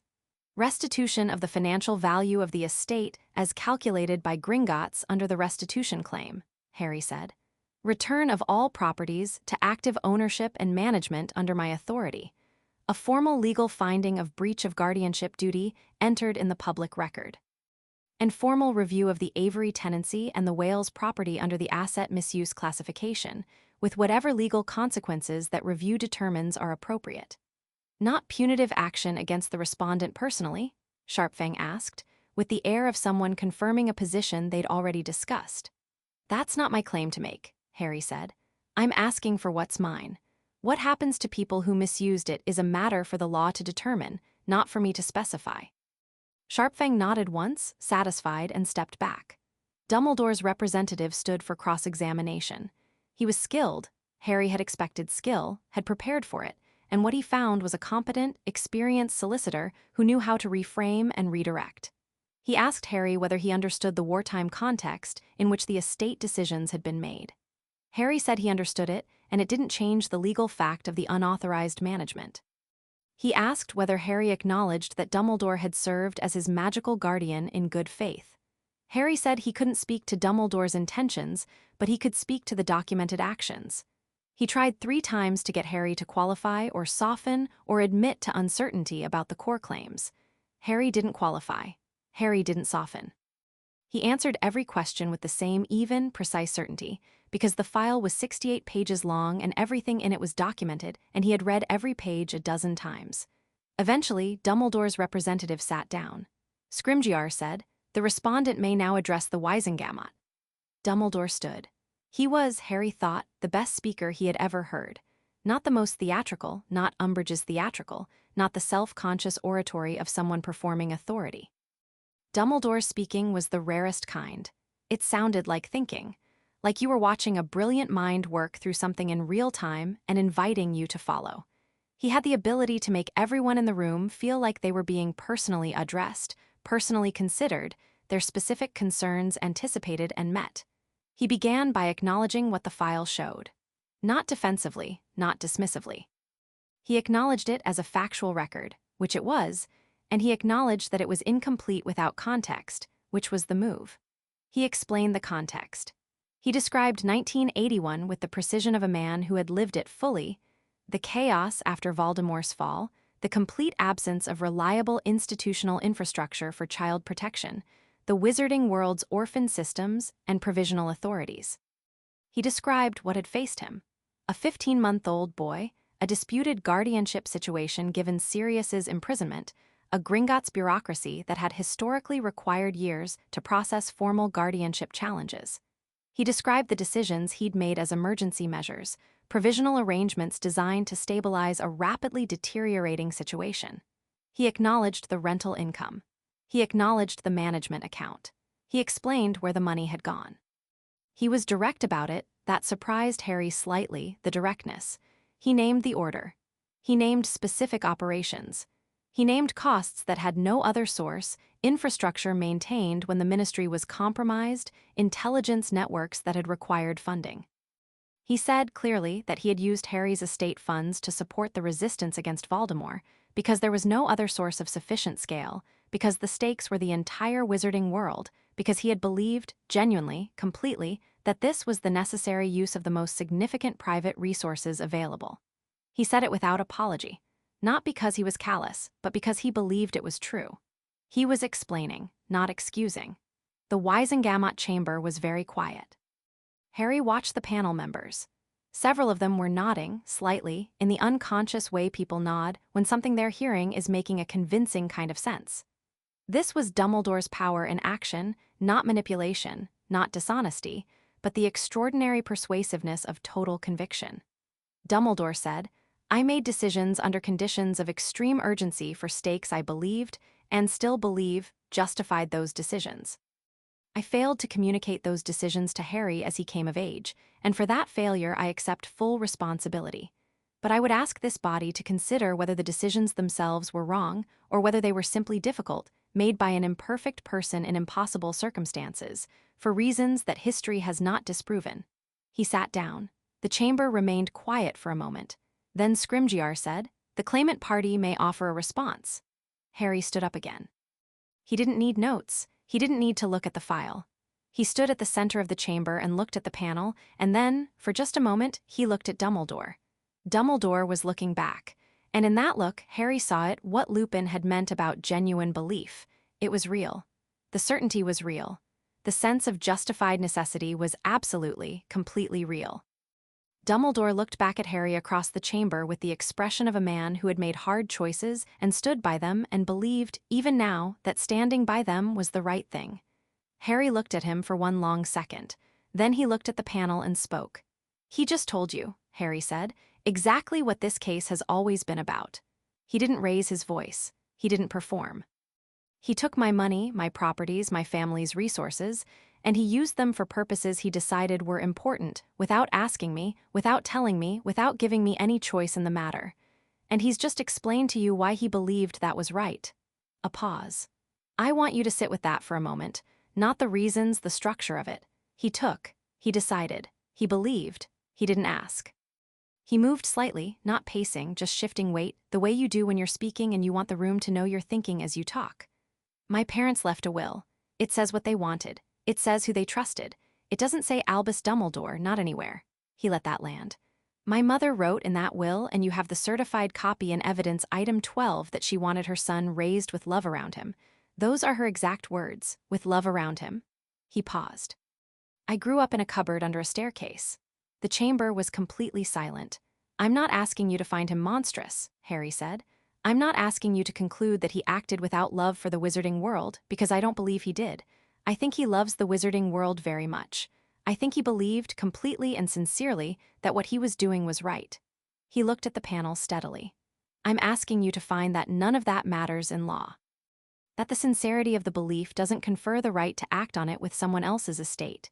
That the importance of the cause doesn't create authority that the will did not grant. That decisions made about a child's life, using a child's inheritance, for purposes a child was never told about, constitute a breach of duty regardless of how good the intentions were. He let it sit for a moment. He said history hasn't disproven his decisions. I want to offer a different measure. My parents made their wishes clear in a documented legal instrument regarding the management of everything they'd built. The question isn't whether history approves of what he chose. The question is whether he had the right to choose. He looked directly at Scrimgeour. He didn't. The will says so. The Gringotts records say so.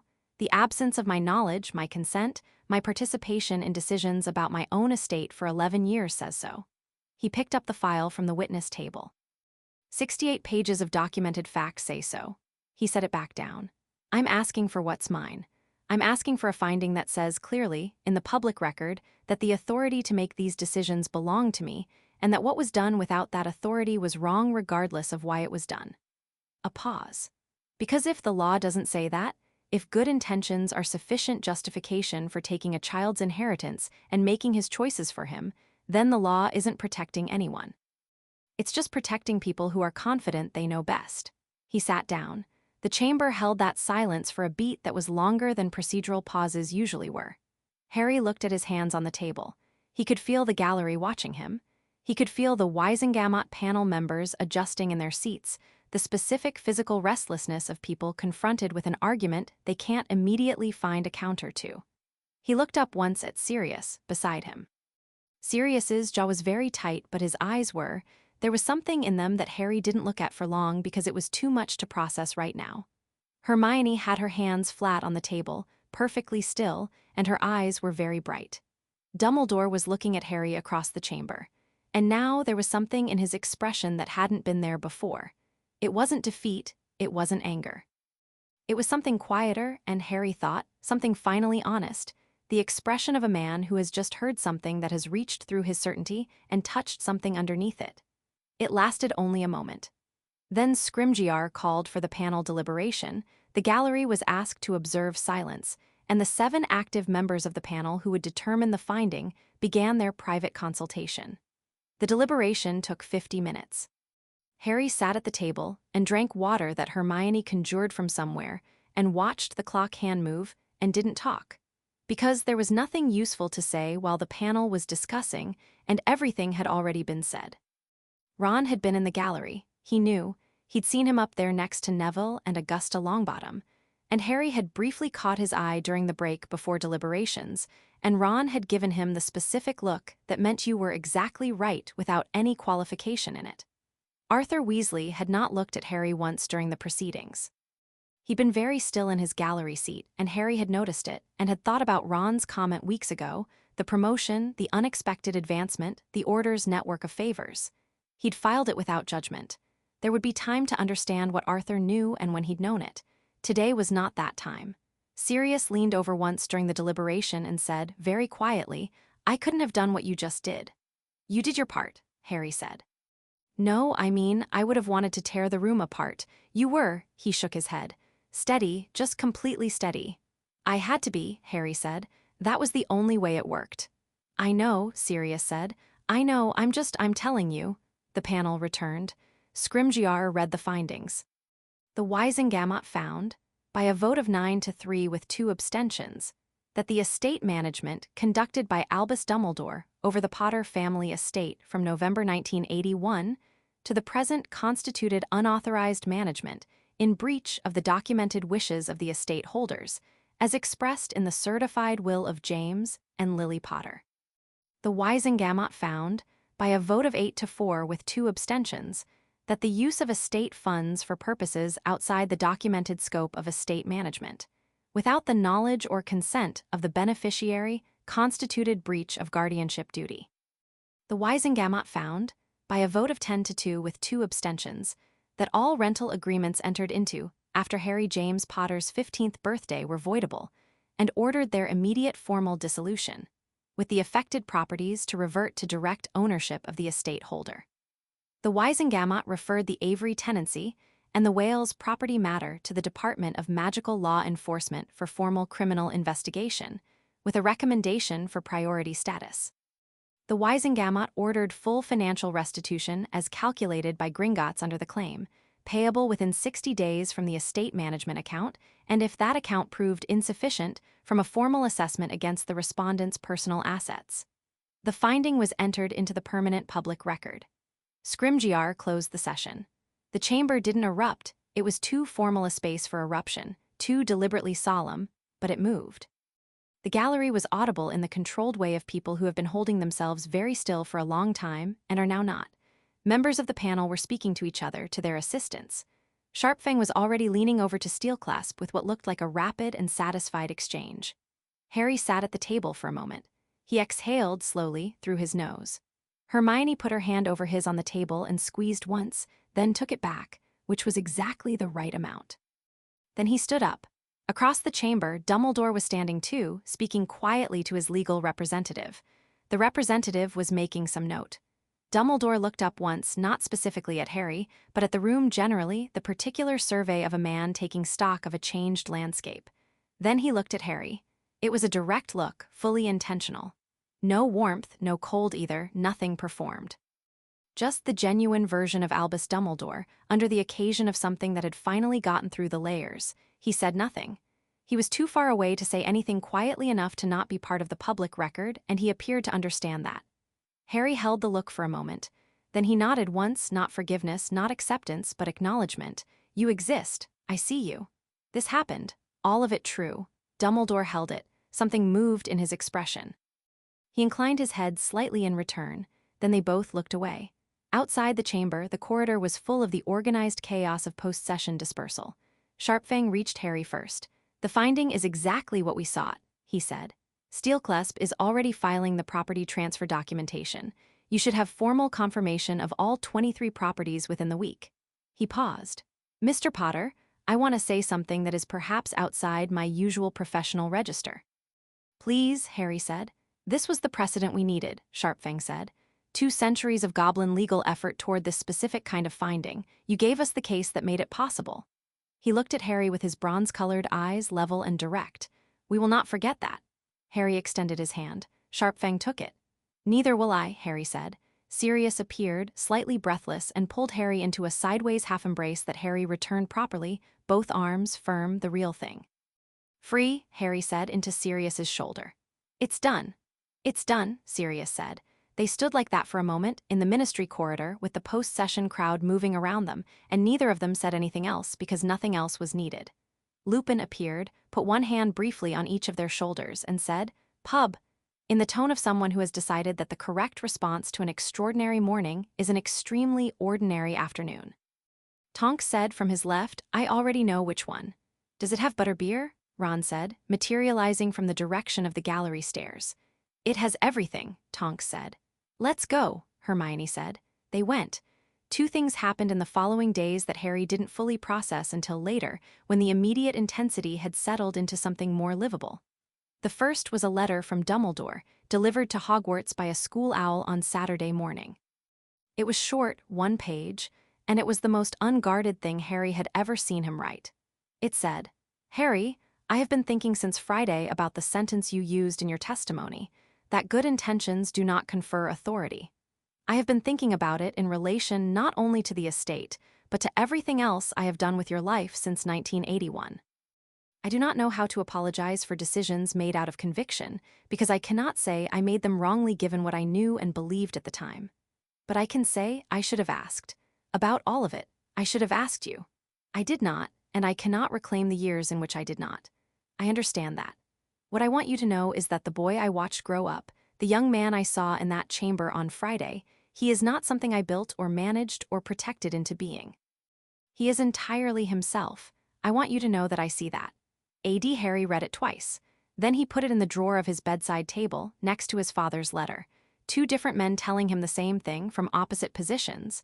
Don't let anyone take it from you. And he is entirely himself. He closed the drawer. The second thing was a letter from Xenophilius Lovegood, written in the distinctive style of someone who had been waiting politely for permission. Mr. Potter, Luna tells me the time may be approaching. I would be honored to discuss publication. I believe the story should be told completely and accurately, and I believe I am the person to do it. The profit will follow once we publish, they always do.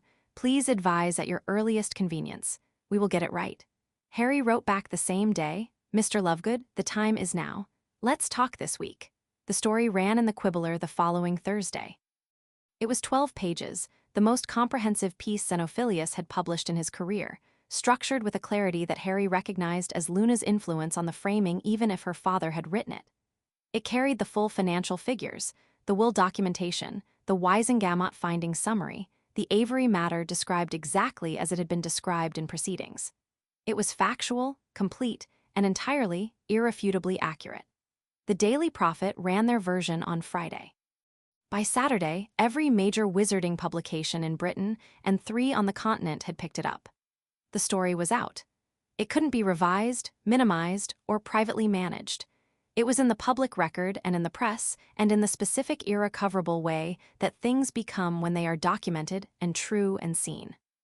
Harry read the coverage at breakfast on Saturday morning in the Great Hall, and the hall was loud with the particular quality of a community processing something significant, and people kept looking at him, and he met all of it with the same settled calm he'd had since Friday. Not triumphant. Not relieved, exactly.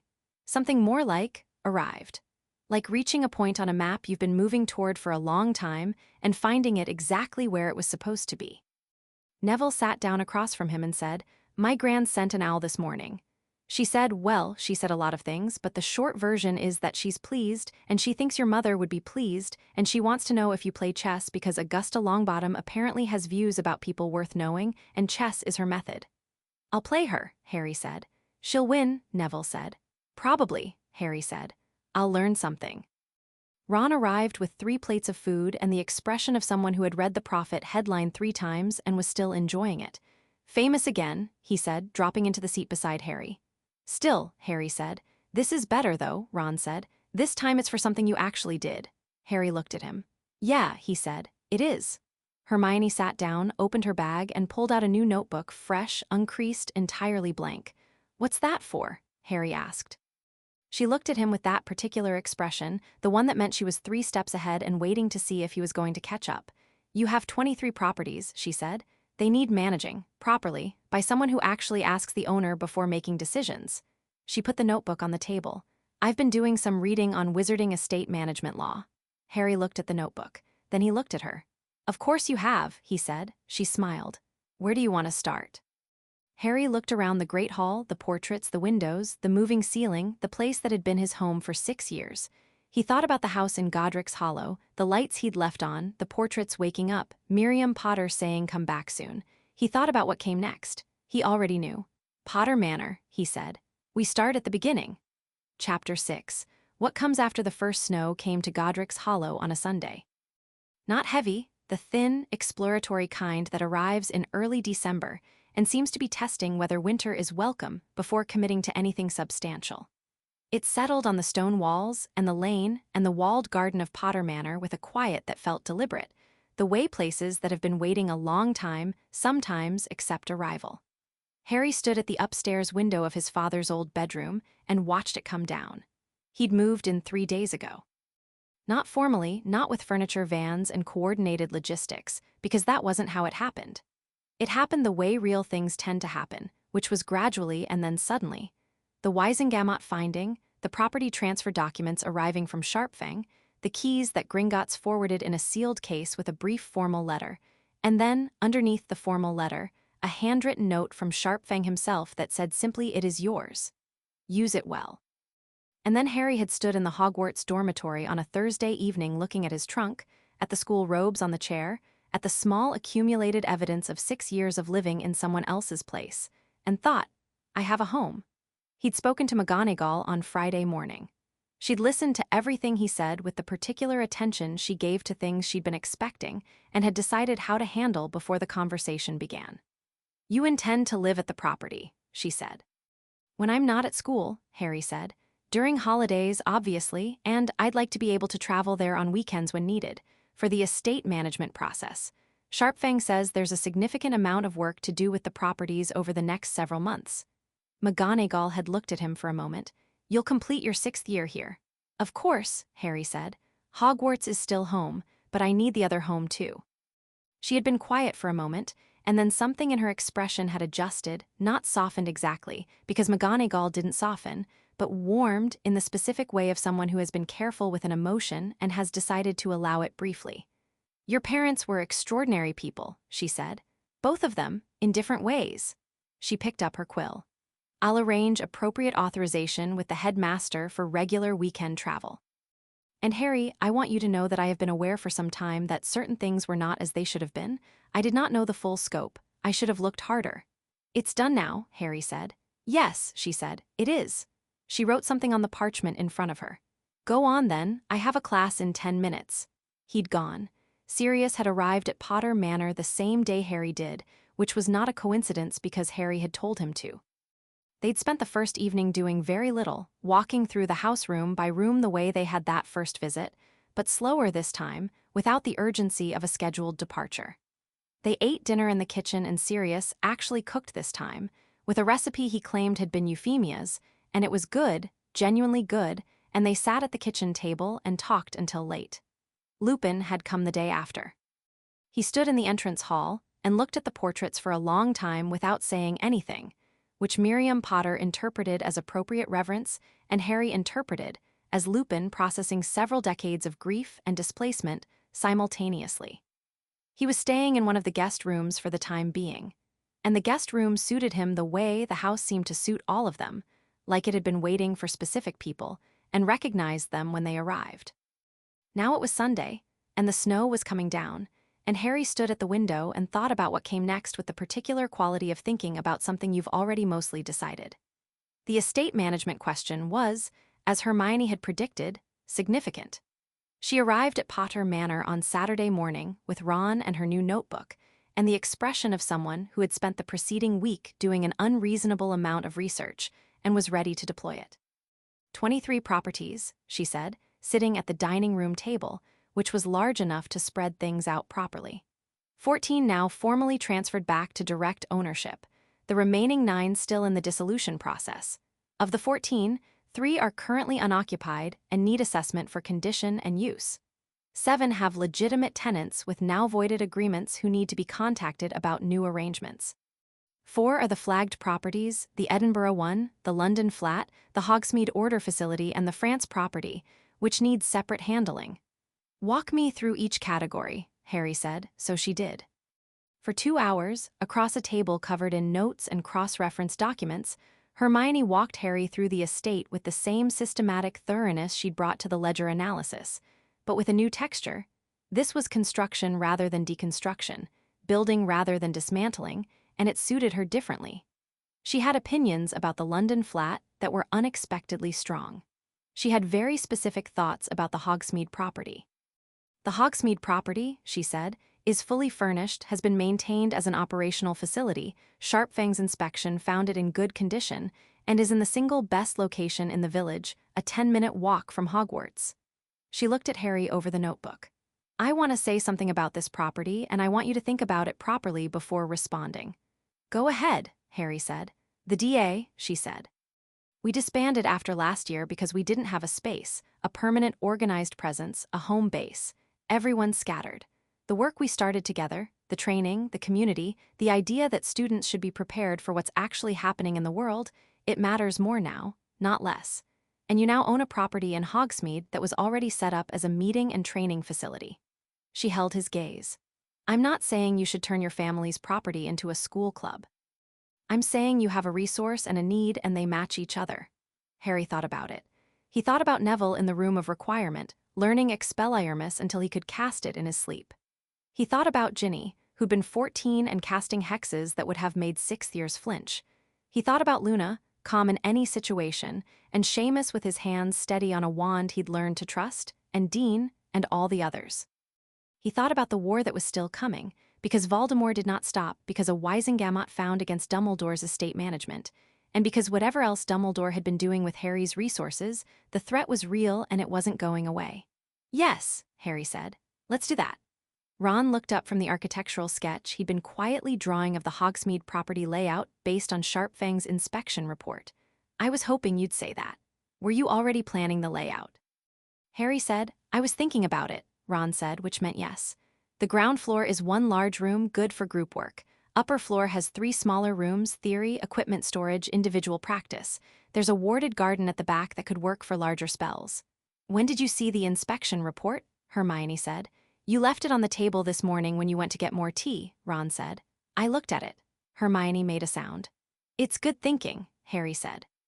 I know, Ron said, without false modesty. That's why I did it. The legitimate tenants were handled through Sharpfang's office, with proper written communication and fair terms. Harry had been clear about this from the beginning. The tenants with clean histories and legitimate arrangements had done nothing wrong. They'd entered into rental agreements in good faith with the party who'd presented himself as having authority, and the dissolution of those agreements wasn't their fault. He wasn't going to take pleasure in disrupting people's lives because the legal structure above them had been corrupt. Sharpfang drafted the letters. Harry reviewed every one. He adjusted 2 of them where he felt the tone was too brusque for what were essentially innocent parties receiving unexpected news. Sharpfang looked at the adjustments with the expression of someone deciding whether to comment, then decided against it. He offered all 7 legitimate tenants the option of renegotiating their agreements directly with the estate, at current market rates, properly documented, with Harry as the actual named party on the agreements. 4 of them accepted. 3 chose to end their tenancy, which was their right, and the termination was handled with appropriate notice periods and full return of deposits.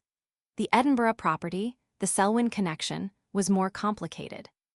Sharpfang's investigation had confirmed that the tenant himself had no direct criminal record, but that the family association was ongoing and documented, and that the rental rate had been specifically set at below market to provide what appeared to be a sustained financial benefit to a name connected to a Death Eater network. The tenancy was terminated without renegotiation. The London flat was simpler and more irritating in equal measure. The ministry official who'd benefited from the below-market tenancy, and who had voted 4 times in Dumbledore's favor, had, it emerged, been aware for 2 days already that the arrangement was under review. His letter accepting the termination of his tenancy arrived before Sharpfang had sent the termination notice, which meant someone had warned him, which meant the ministry's internal communication about the proceedings was not as sealed as it was supposed to be. Harry noted it, added it to the file, and let Tonks know. Tonks's response was, I'm on it. Don't be surprised if there's a departmental review in the new year. Not because of this specifically, but this is the last in a line of things that have made a departmental review very clearly overdue. The France property took longer, because French magical law enforcement were involved and international coordination was what it was, but Sharpfang had contacts and the process was moving. The Wales farmhouse, the false identity tenant that Tonks had warned him away from, was now fully in Auror hands. The tenant had been identified. Harry was not told the name, because it was an active criminal investigation, but Tonks had come to Hogwarts on a Tuesday with the expression of someone carrying significant information and said, carefully, the person in the Wales property is someone who has been believed dead since 1981. A death that was very convenient for several people's legal situations. We're handling it. It's going to be significant when it comes out. I wanted you to know because your property was involved and you deserve that. Harry had thought for a moment. Is it dangerous? He said. The handling. I'm an Auror, Tonks said. Danger is my job. That's not what I asked. She had looked at him for a moment.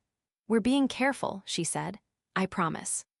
He nodded and let it be, because it was now in the appropriate hands, and his role was to have provided the mechanism for it to be found, which he had.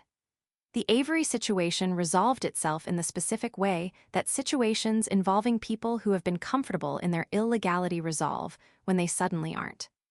Avery's formal eviction notice, signed by Harry, countersigned by Sharpfang, delivered by official Ministry Magical Estates Enforcement, arrived at Potter Cottage, Wiltshire on a Wednesday morning. Avery vacated by Thursday evening, which was the fastest response to an eviction notice that Sharpfang had ever recorded in the Potter estate proceedings, and which suggested strongly that Avery had been expecting it and had already prepared to move. He left the cottage in reasonable condition, which Harry thought was its own kind of statement, the act of someone who wanted to leave nothing that could be used against him. The Department of Magical Law Enforcement visited the cottage on Friday and found several items of interest that had not been removed, which Tonks described as confirming the investigative picture without elaborating further. Harry went to see the cottage on the following Saturday. He went alone, which was a deliberate choice, not secretive, just personal. Some things you looked at by yourself first. The cottage was a few hours from Hogwarts by flew-in taxi, a proper Wiltshire farmhouse setting, stone and fields, entirely pleasant in the way that places occupied by unpleasant people are often perfectly ordinary on the outside. He walked through it. 5 rooms, well-maintained, nothing remarkable. The kind of place that had been lived in functionally rather than loved. He stood in the main room and looked around and felt nothing strong, just the simple fact of it. A space that had been used without his permission for 3 years. A space he now owned. He thought about what to do with it.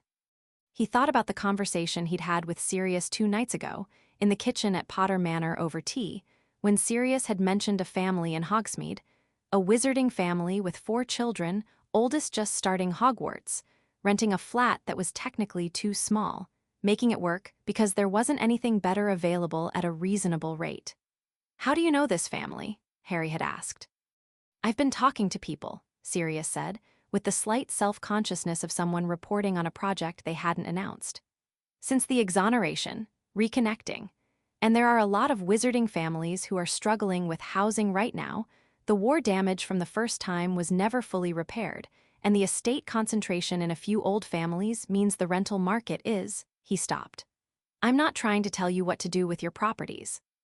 "You're exactly trying to tell me what to do with my properties," Harry said, "and you should keep going."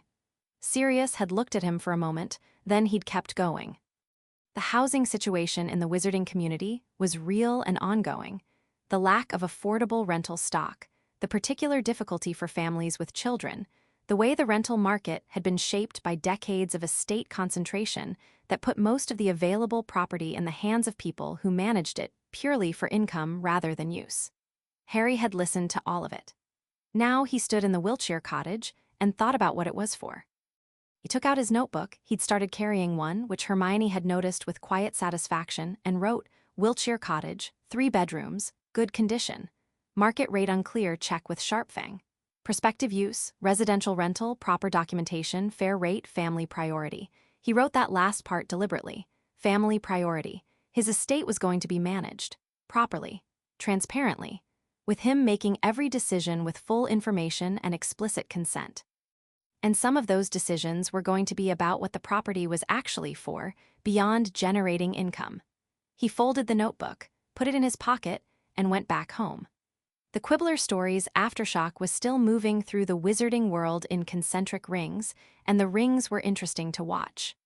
The Prophet, having been scooped by a publication they considered eccentric at best, threw themselves into aggressive follow-up coverage that ended up being more thorough and more damning than the original Quibbler piece, simply because they had more reporters and more institutional access. By the second week after publication, 3 senior Wisengamot members had given comments, 2 ministry officials had declined to comment in ways that were themselves informative, and the story had been picked up by the International Confederation of Wizards' official news service. Dumbledore remained as headmaster of Hogwarts. This had not been Harry's goal. He'd made this clear in the Wisengamot proceedings and in every conversation since, and it was worth making clear again. The legal case was about the estate. Dumbledore's position at Hogwarts was a matter for the school's Board of Governors, which had been following the story with the careful attention of people who had legal and institutional responsibilities. They hadn't expected to need to think about this quickly. Harry had no particular appetite for engineering Dumbledore's removal from Hogwarts. He did have an expectation that the Board of Governors would do their job, and from what he could observe, they appeared to be doing it. There had been 2 unannounced visits to the school in the past 10 days, and McGonagall had been in correspondence with someone, and there was the quiet bureaucratic energy of a process underway. What actually happened between Dumbledore and the Board of Governors was not Harry's business unless it became so. He had enough of his own. What he noticed, in the corridors and classrooms of Hogwarts, was something more subtle and in some ways more significant. the shift in how people around him understood things. Not him specifically, not Harry Potter, the famous one, as a changed object. The shift was in the larger conversation. In the questions, people were now willing to ask out loud that they hadn't asked before. In the Gryffindor common room, where fifth years were talking about ministry accountability, with the specific energy of people who have realized that the structures they'd assumed were protective are actually just structures, subject to the same human failures as everything else. In the staff room conversations that Harry wasn't party to, but whose effects he saw in the way certain professors taught differently in December than they had in September, with less performed certainty, more honest complexity. Professor Flitwick stopped him in the corridor on a Tuesday and said, very quietly and with characteristic directness, "What you did was right, Harry. I want you to know that I know that, and that I knew some of what was wrong and stayed quiet for too long, and that's on me. But what you did was right." He didn't wait for a response, just nodded with the decisive brevity of someone who has said what they needed to say and trusts the recipient to file it appropriately. Harry filed it appropriately. 3 weeks after the hearing, with the estate proceedings still running through their formal stages, but the major findings secured and the properties coming in one by one, Harry did something he'd been putting off. He went through his father's room at Potter Manor properly. Not to take things, or not primarily. He sat at the desk and opened the drawers and looked at what 15 years of careful magical preservation had kept intact. The dried inkwell, the Quidditch program stacked beside it, a stack of letters in handwriting Harry recognized from one letter and was startled to find on so many others. The looping, slightly impatient script of James Potter, written to various people, drafts and replies and notes to himself. A 7th-year transfiguration essay, graded O, with a red ink annotation from McGonagall that said outstanding work, Mr. Potter, and next time please refrain from turning Professor Slughorn's chair into a prize tortoise mid-demonstration. A photograph moving of 4 teenage boys in Hogwarts robes sitting by the lake, laughing at something, and Harry knew them instantly. His father, young and bright and alive, Sirius beside him with that specific energy Harry knew from living with him now, Lupin with his careful eyes already present at 17, and Peter Pettigrew smiling. He looked at that photograph for a long time. Not with bitterness, it had been there once. This had been real once. These 4 people had been friends in a way that meant everything to each of them, and something had broken that, and the breaking had cost almost everything. He thought about what it meant to lose a friendship like that to fear, to a choice made in a moment that couldn't be unmade. He put the photograph down and kept going through the drawer. At the back, under a folded Hogwarts scarf in Gryffindor colors, he found a folded piece of paper, Muggle paper, not parchment, which meant it was from before his parents had fully settled into wizarding habits, or maybe just from a moment when Muggle paper was what was to hand. It was in his mother's handwriting. "James, you leave your socks everywhere. I've been tracking them and I've found 7 pairs in 5 different rooms. This is a documented fact. This note is evidence. I love you. Lily." Harry sat with that for a moment, the paper in his hands, his mother's handwriting in ink that was slightly smudged from speed or from affection or both. He thought about the will, with love around him.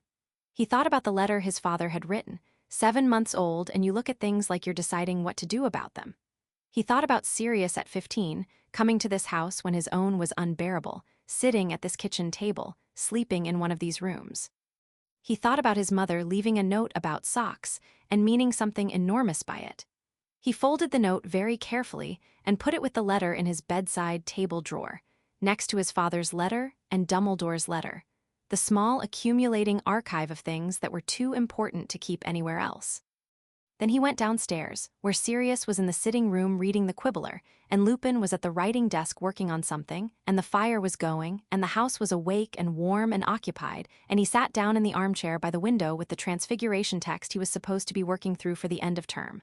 "How was the room?" Sirius said, without looking up. "Good," Harry said.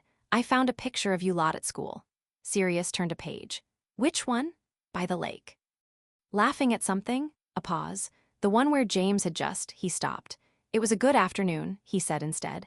"Yeah," Harry said. "It looks like it was." They were quiet for a moment, comfortable in it. Lupin looked up briefly from his writing. His eyes moved between them, reading the room with the accuracy of someone who has been doing that all his life. He smiled slightly, the careful version, and looked back down.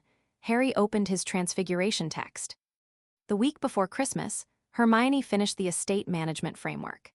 She'd been building it since the Saturday morning at the dining room table, through 3 weeks of research and drafting and redrafting. And when she slid it across the table to Harry, it was 22 pages of structured, practical, legally grounded management protocol that covered everything from tenant selection criteria to property maintenance schedules to financial oversight mechanisms to documentation requirements.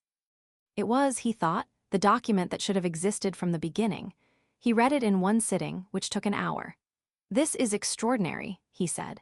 "It's thorough," she said, in the way she received compliments about her work that she agreed were accurate. "The tenant selection section especially, I've built in a set of criteria that are both fair and that protect against the kinds of conflicts of interest that the Avery situation represented. No single person has unilateral decision-making authority. Every significant decision requires documented consultation with the account holder." "The account holder being me," Harry said. "Always," she said. "You, specifically, with full information before any decision is finalized. That's the core principle." She paused. "And when you're eventually ready for it, I've included a framework for bringing in a formal estate manager at some point. A professional. Properly appointed, properly overseen. But that's not for now. For now you need to be the one running it until you understand it completely. How long do you think that takes?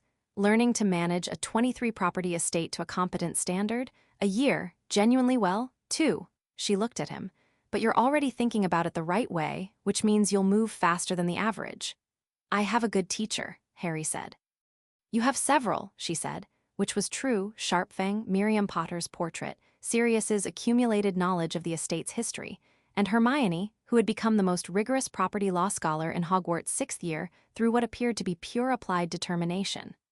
Ron, sitting across the table, had been reading the maintenance schedules section with what Harry recognized as genuine interest. "You've got the Hogsmeade property down for renovation start in January," he said. "Structural assessment first," Hermione said. "Then renovation planning. Harry, I want to bring in a proper wizarding architect for the DA space, someone who understands both the building and what it's going to be used for. I've got 2 names." "Send them to me," Harry said. "I'll look at them this week." This was the rhythm they'd found. Hermione brought the information and the framework, Ron brought the spatial and practical thinking, and Harry made the decisions. It wasn't a hierarchy exactly, it was more like the natural alignment of 3 different kinds of intelligence around a shared purpose. It worked the way the best things work, without effort, because it was just what they were. Neville came to Potter Manor on the Wednesday before Christmas. He came with his gran, which Harry had expected, and Augusta Longbottom was everything Neville had suggested: formidable, sharp, present in a room in a way that filled it without being loud about it. She shook Harry's hand at the door and said, "I knew your grandparents.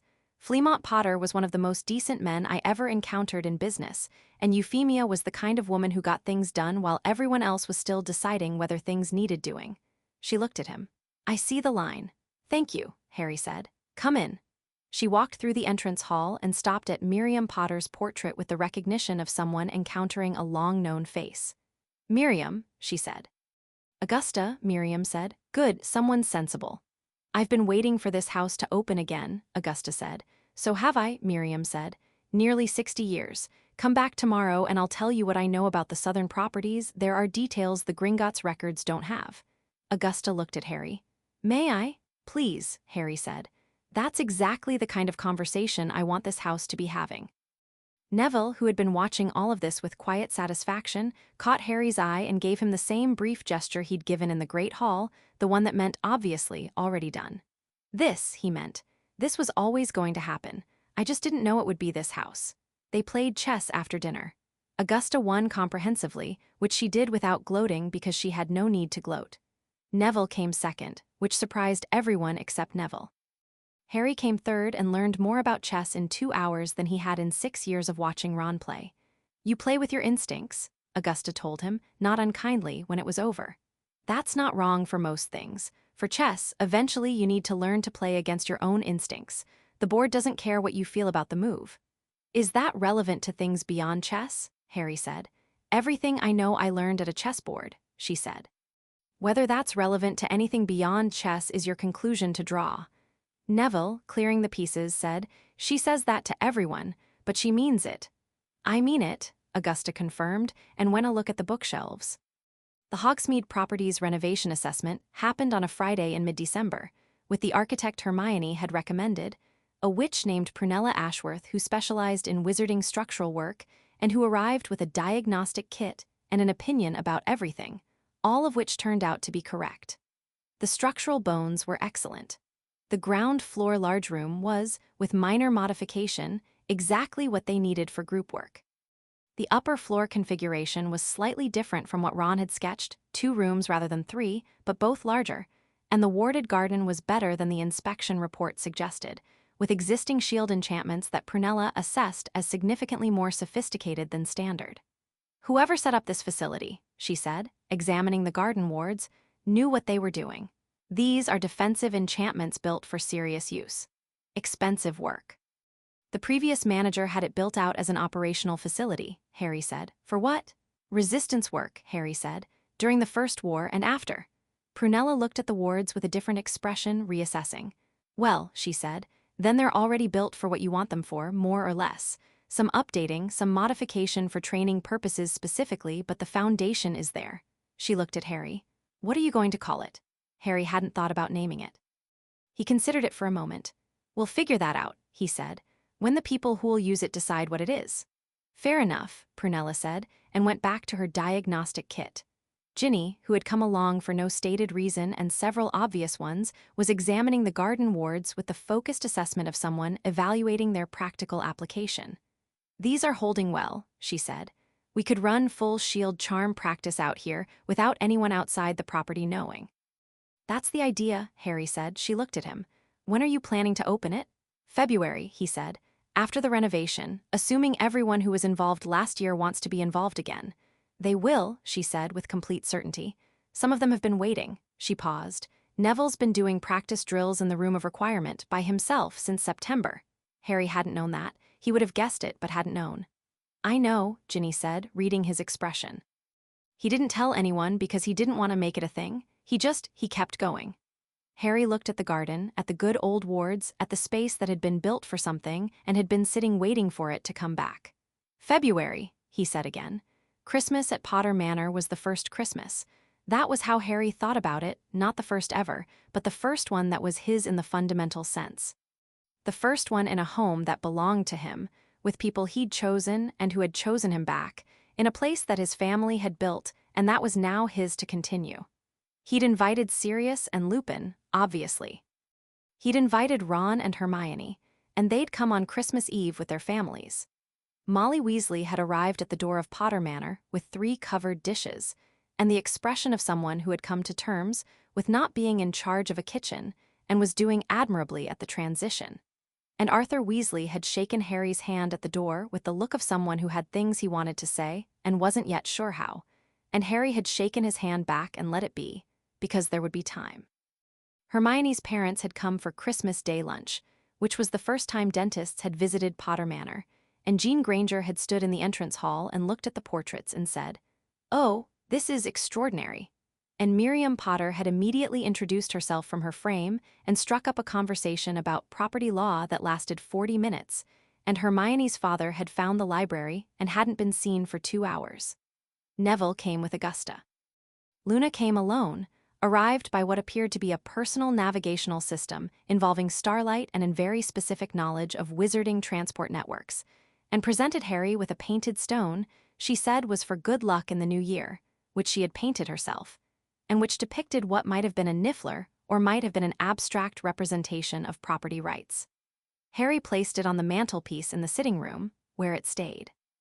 Ginny gave him a book on wizarding estate law with the dryness of someone who knew exactly what they were doing. From Hermione's reading list, she said. She's already finished it. You're behind. I'll catch up, Harry said. You always do, she said. The day had a quality that Harry would remember for the rest of his life, not because anything remarkable happened, nothing did in the event sense, but because of what it was made of. The kitchen with too many people in it. The portraits joining conversations from their frames, which delighted Hermione's mother and baffled her father. Sirius and Lupin arguing cheerfully about some Quidditch controversy of the early 80s. Ron and Neville discovering a shared opinion about the structural inadequacy of most Quidditch stadium defenses. Augusta and Miriam in ongoing portrait-facilitated consultation about the southern properties. Luna describing something about planetary alignment to Arthur Weasley, who listened with the genuine delight he brought to everything. And at some point in the afternoon, Harry stood in the doorway of the sitting room and looked at all of it. The fire, the people, the moving portraits, the snow outside the window, the house that was alive around all of them, and felt something settle in his chest that had been unsettled for so long he'd forgot it wasn't supposed to be. Not happiness exactly, not the acute kind.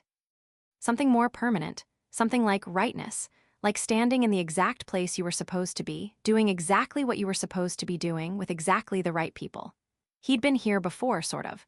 Hogwarts had given him something like it, but this was different. This wasn't a school that had been generous enough to take him in. This was his. Built by his family, sealed by his father's hands, open to his blood, and now full of the people he'd chosen to put in it. He stood in the doorway and breathed. Sirius looked up from across the room and saw him standing there. Read the expression. Said nothing, just tilted his head slightly, the gesture that meant yes, I see it too, and went back to his conversation.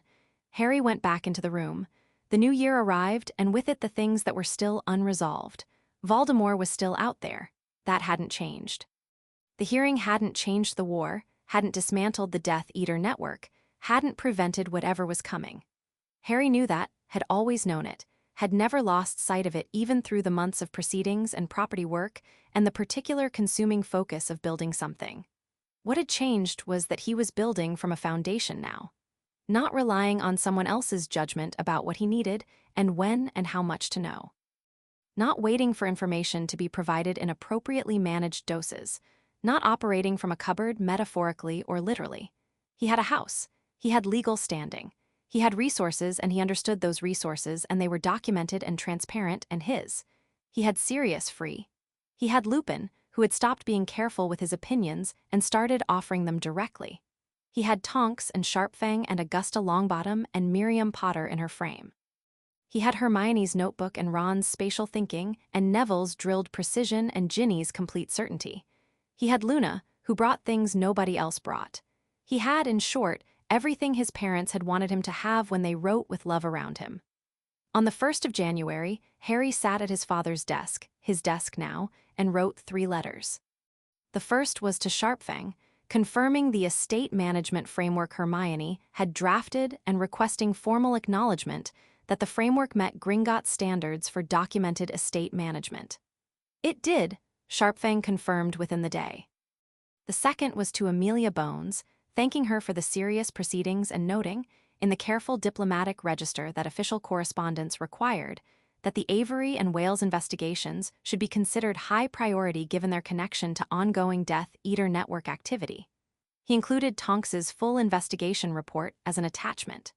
Bones responded within 2 days, already prioritized. The Wales matter in particular is moving quickly. You'll know when it resolves. The third letter was the one he'd been turning over in his mind for a month. He wrote it to Dumbledore. Not in response to Dumbledore's letter, he'd been sitting with that, had known eventually he would need to respond to it, but had wanted to wait until the proceedings were truly settled and he knew what he wanted to say. He wrote, Professor Dumbledore, I've been thinking about your letter. I want to be honest with you, which I think is the only thing that makes sense between us now. I'm not angry at you in the way I expected to be. That surprised me. I think what I feel is more like, I need to understand something that you understand and I don't, which is how someone who genuinely loves people the way I believe you do ends up making decisions that treat those people as instruments. I don't think you're a bad person. I think you made yourself the only person in the room who was allowed to decide things, and that over enough time, you forgot that the other people in the room were actually there. I want you to know that I don't intend for what happened to define everything else. The legal findings are the legal findings. What happened to my estate happened, and the record reflects it. But I'm not interested in a life organized around the narrative of betrayal, mine or anyone else's. There's too much to do. I don't know what we are now. I don't think friends is the right word, but I'm not your enemy either. You taught me in a roundabout way, through your own methods applied honestly, how to build something that can't be taken from me. I'm doing that, I thought you should know.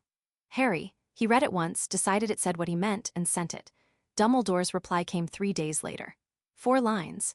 Harry, you are more generous than I deserve and more clear-eyed than I was at your age, or indeed at any age. I will try to earn the not enemy. The work you are doing matters, and matters more than the work I was doing because it is yours. Build well. A.D. Harry put it in the drawer. The Hogsmeade training facility opened on the 14th of February, which was Hermione's idea, and which she justified on the grounds that it was a Saturday with no Hogsmeade visit scheduled, and the date was easy to remember, and which Harry suspected she chose because she had a particular opinion about what Valentine's Day should actually be used for. He hadn't told everyone individually. He'd put a note in the DA coin, the charmed galleon Hermione had made in their 3rd year, which still worked, which most of them still carried, and let the message move. 19 people came.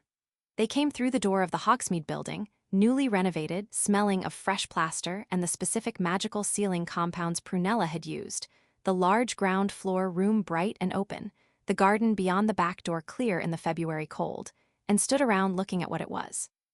Harry stood at the front of the room. He didn't give a speech. He thought about it and decided against it because the last thing this needed was a speech about purpose and commitment and the coming war, because everyone in the room already understood all of that and saying it out loud would only make it smaller. He said, "This is ours, all of ours. What happens in here, what we build here, it belongs to all of us equally. I just happen to own the building." He paused. "Let's get to work." And they did. Neville paired with Seamus for defensive casting, and the first exchange of spells was within 30 seconds of Harry finishing his sentence, which was exactly right. Ginny moved to the garden with Dean and Luna and started working through a sequence Harry recognized as derived from last year's DA sessions, but more developed, refined by months of individual practice. Ron set up the theory space upstairs with the efficiency of someone who'd had the layout planned for 2 months. Hermione, in her element, moved between groups with the specific mobile precision of someone who knows everyone's gaps and is already planning how to address them. Harry worked with them all, moving through the room, casting, correcting, learning things himself, because everyone in this room was teaching him something even when they didn't know it. He worked a long sequence with Neville that pushed both of them into genuinely new territory. He spent 20 minutes in the garden with Luna on a shielding variation she'd developed herself, which was strange and not quite standard and worked better than it should have, and which Harry filed immediately as something to explore further. Late in the afternoon, when the winter light was going and people were starting to wind down, Harry stood in the doorway between the main room and the garden and looked at the building full of people. The noise of it, the specific productive noise of people working on something that matters. The way Neville moved through a casting drill, now precise, calm, utterly confident in his own wand. The way Ginny's voice carried command without performance when she corrected someone's stance. The way Ron's whiteboard upstairs had become covered in diagrams that were, Harry suspected, significantly more sophisticated than any official Hogwarts defense material. He thought about the first DA meeting in the Hogshead, all of them uncertain, waiting to see if Harry actually knew anything worth learning from. He thought about the room of requirement. He thought about the Department of Mysteries and everything that had cost. He thought about February being a beginning rather than an anniversary. Sirius appeared in the garden doorway, having arrived in the last hour to see how it was going. He looked around the room with a specific expression, assessing, proud, something else underneath that Harry recognized as the weight of comparison between what was and what might have been, and the realization that what was actually enough. He stood beside Harry. They watched the room together. "Your dad would have loved this," Sirius said. "Yeah," Harry said. "I know." "He would have been terrible at not running it himself," Sirius said. "He was a disaster at delegating. Your mum was the only one who could make him step back." "Good thing I have Hermione," Harry said. Sirius looked at him. "Good thing you have all of them."